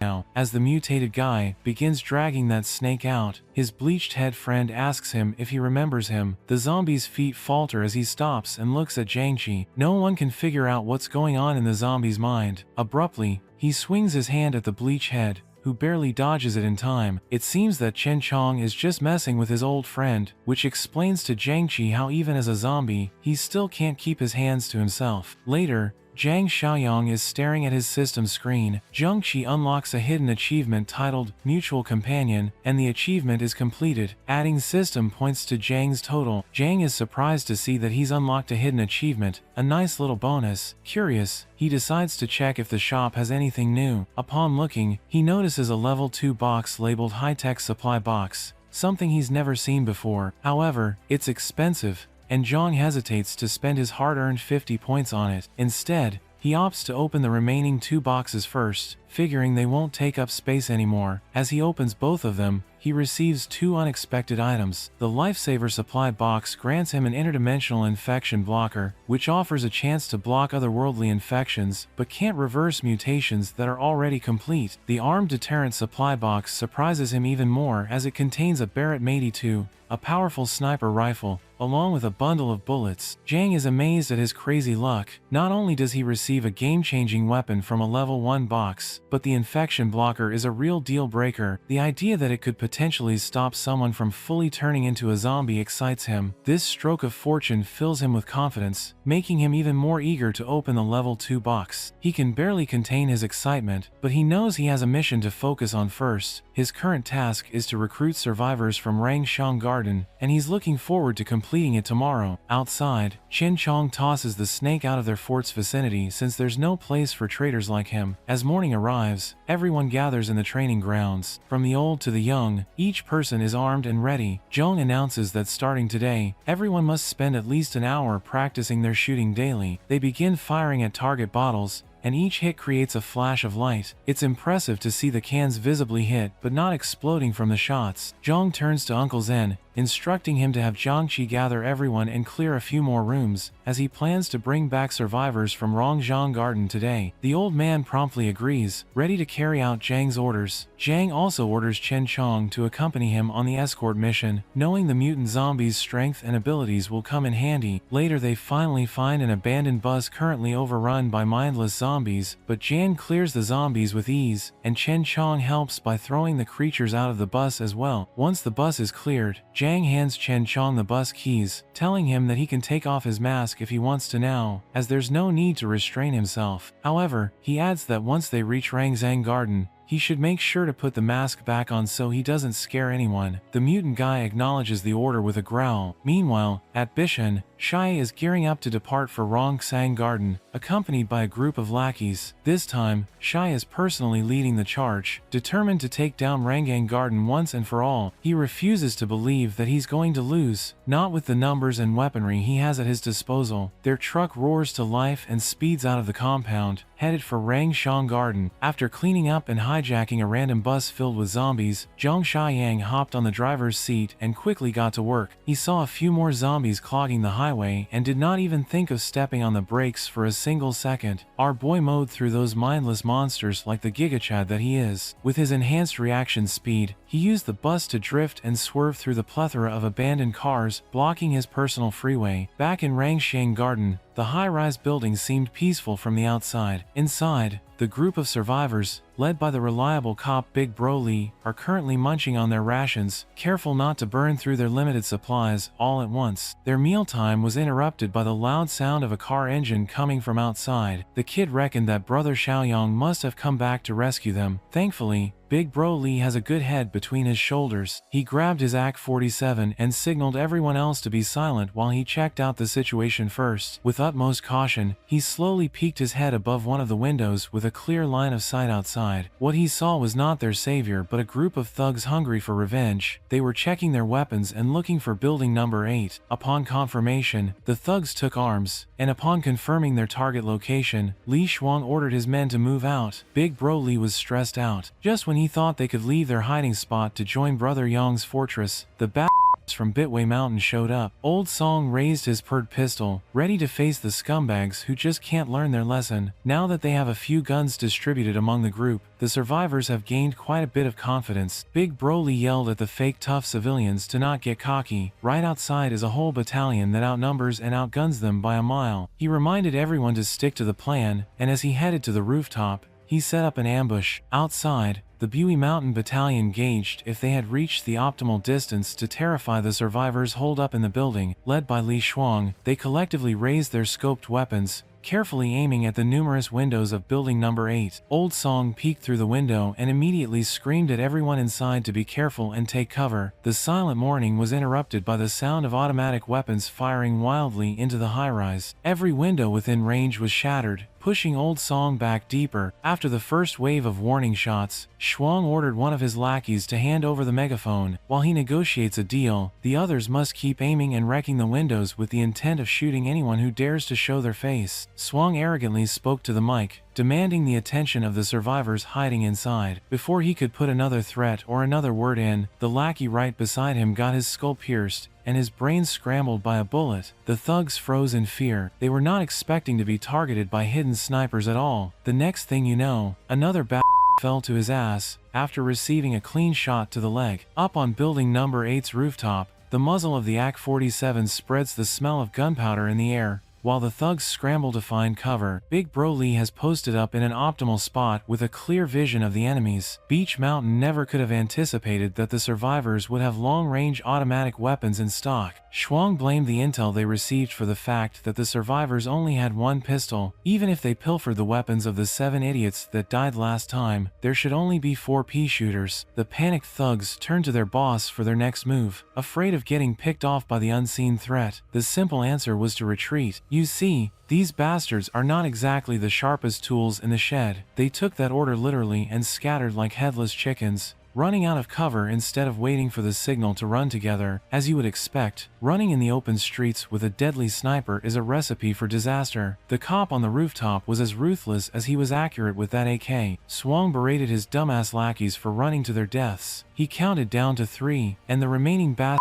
retreated as if their lives depended on it. That's because it did. While his lackeys skedaddled in a panic, Boss Lee remained hidden in his cover. It did not take the sniper on the roof long to adjust his aim and kill off the retreating thugs one by one, racking up headshots and body shots one after another. From the beginning, Boss Lee's strategy was to use his men as fodder until the sniper ran out of ammo so he could safely run back to his car, a certified scumbag move. As he expected, the sniper had run out of ammo and had to reload with a fresh clip. For a bit, Shuang's fat ass managed to reach the car safely. From a whole battalion, they are down to just 4 people, and unfortunately for the last one that lagged a few seconds behind, Li Shang is in the driver's seat, and he could not be bothered to risk getting domed while waiting for another expendable unit. Catboy got his brain pierced by the high-caliber bullet, and it was lights out. The other 2 that were fortunate enough to hop into the cargo bed lowered themselves, afraid to suffer the same fate that everyone else in their group went through. Back on the main road, Jiang Xiaoyong's magic school bus is still blazing through the clogged freeway like he was playing Mario Kart. Our boy was as cool as a cucumber while he navigated his way back to rescue the survivors. Given that the roads are pretty much abandoned at this point, seeing another car speeding up in the opposite direction was quite a surprise. Even though he could, Xiaoyong chose not to meddle or chase. He is focused on the mission at hand. Currently, obtaining points is of paramount importance to him. After a few minutes of smooth cruise control, he arrived at the front of building number 8. Chen Chong, the friendly zombie, and Xiaoyong got out of the bus and immediately saw the aftermath of the shootout. The young man was impressed to see that the rifle he left behind came in handy. He also connected the dots that the car he just saw must have belonged to the fleeing raiders. Chen Chong looked at the fresh and bullet hole-ridden human corpses scattered on the ground and started salivating while growling like an animal. Xiaoyong smiled and asked his zombie pal if he was hungry. He gave Chen Chong the green light to go crazy on the fresh carcasses. It's better that he gets the human meat feast instead of leaving it for the mindless zombies around the area. As soon as he heard that he was free to stuff his jaws with sustenance, Chen Chong smiled like a messed up looking kid in a candy store. Xiaoyong lets this boy run free as long as he meets him under building 8 after the feast. Chen Chong did not waste a second and bit on the juicy neck meat of the nearest dead thug. He savored the taste of blood and flesh touching his tongue. As soon as he swallowed, an invigorating feeling spread across his body. Meanwhile, Jiang Xiaoyong strolled through the bloody battlefield as if he were taking a leisurely walk in the park. Based on the efficient method the thugs were dealt with, he was impressed with how decisive Li Hongli was when it comes to killing. The kid poked his head above the broken windows upon hearing footsteps, and he immediately lit up upon seeing Xiaoyong. Upon confirmation that it was their savior, the rest of the survivors showed themselves and enthusiastically beckoned him to come closer. With the super cop in the front, the survivors packed up and met the young man downstairs. Big Bro Li formally thanked Xiaoyong for lending him the counter-strike weapon that saved everyone's asses. As it turns out, before this dude retired, he was an expert marksman. Their happy reunion was interrupted by a loud guttural roar, reverberating from afar. It was followed by the sound of steady footsteps. The survivors were frozen in terror as soon as they saw what was inching closer to them. It's our favorite badass zombie, Chen Chong, limping over with a strained look on his face. Big Bro Li was the fastest one to react. He grabbed the trusty AK-47 and quickly aimed at the approaching zombie. Xiaoyong calmly held down the rifle and told the survivors to relax since this guy was one of them. He says the beast is one of them, but everyone is having a hard time believing in such a ridiculous statement. Can you blame them? Xiaoyong directed Chen Chong's attention to the rest of the dead thugs nearby, telling him to fill up on some more free grub. Big Bro Li was amazed and terrified. He asked if Xiaoyong has the ability to talk to zombies or anything of the sort. The young man asserted that Chen Chong was not an ordinary zombie. It's a complicated matter, so he urged everyone to get on the bus first and promised to explain everything to them on the way. As they walked to the bus, Xiaoyong reminded his zombie buddy to eat quickly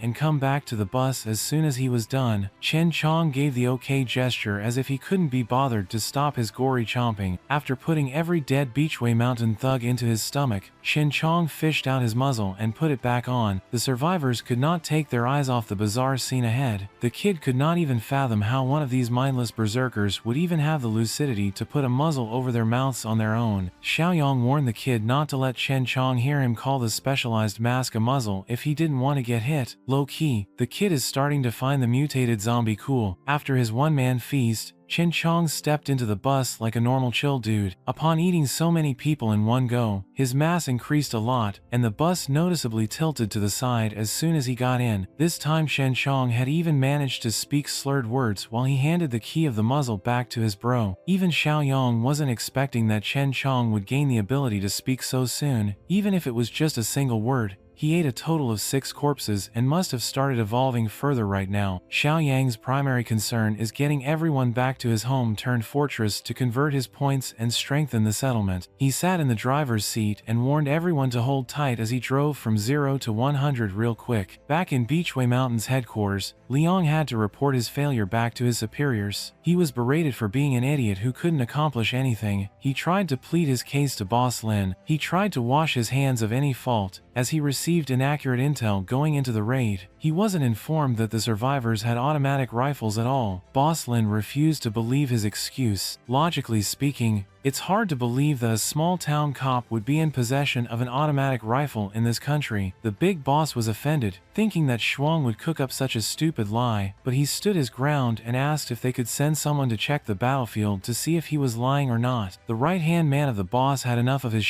and kicked the down to the ground. That's Li Shuang's cue to get the hell out of the room. Mr. Right Hand has been starting to get sick of Shuang's idiocy and uselessness for a while now. Since the fool cost them heavy losses in manpower, they could always just nip the problem directly from the source and kill the bastard. Another Biwi Mountain executive, Boss Shu, called out the right-hand man's real reason for resenting Lu Zong. This perv right here has been eyeing Shuang's girl for a while now. The pervy fox proposed that they share the girl amongst themselves. To think of her as shared property, Boss Lin smiled. He seemed on board with that idea, but insisted that they do not have to rush. They have to find the perfect opportunity first. Unbeknownst to the corrupt thugs, Lu Song never left. He was just listening into their disgusting conversation from the entrance. He gritted his teeth in anger. Bro really needs to snake his way out of this one. A few hours later, he went back to his lavish house and threw a childish tantrum out of frustration for his own incompetence. He wrecked his own place like a dumbass.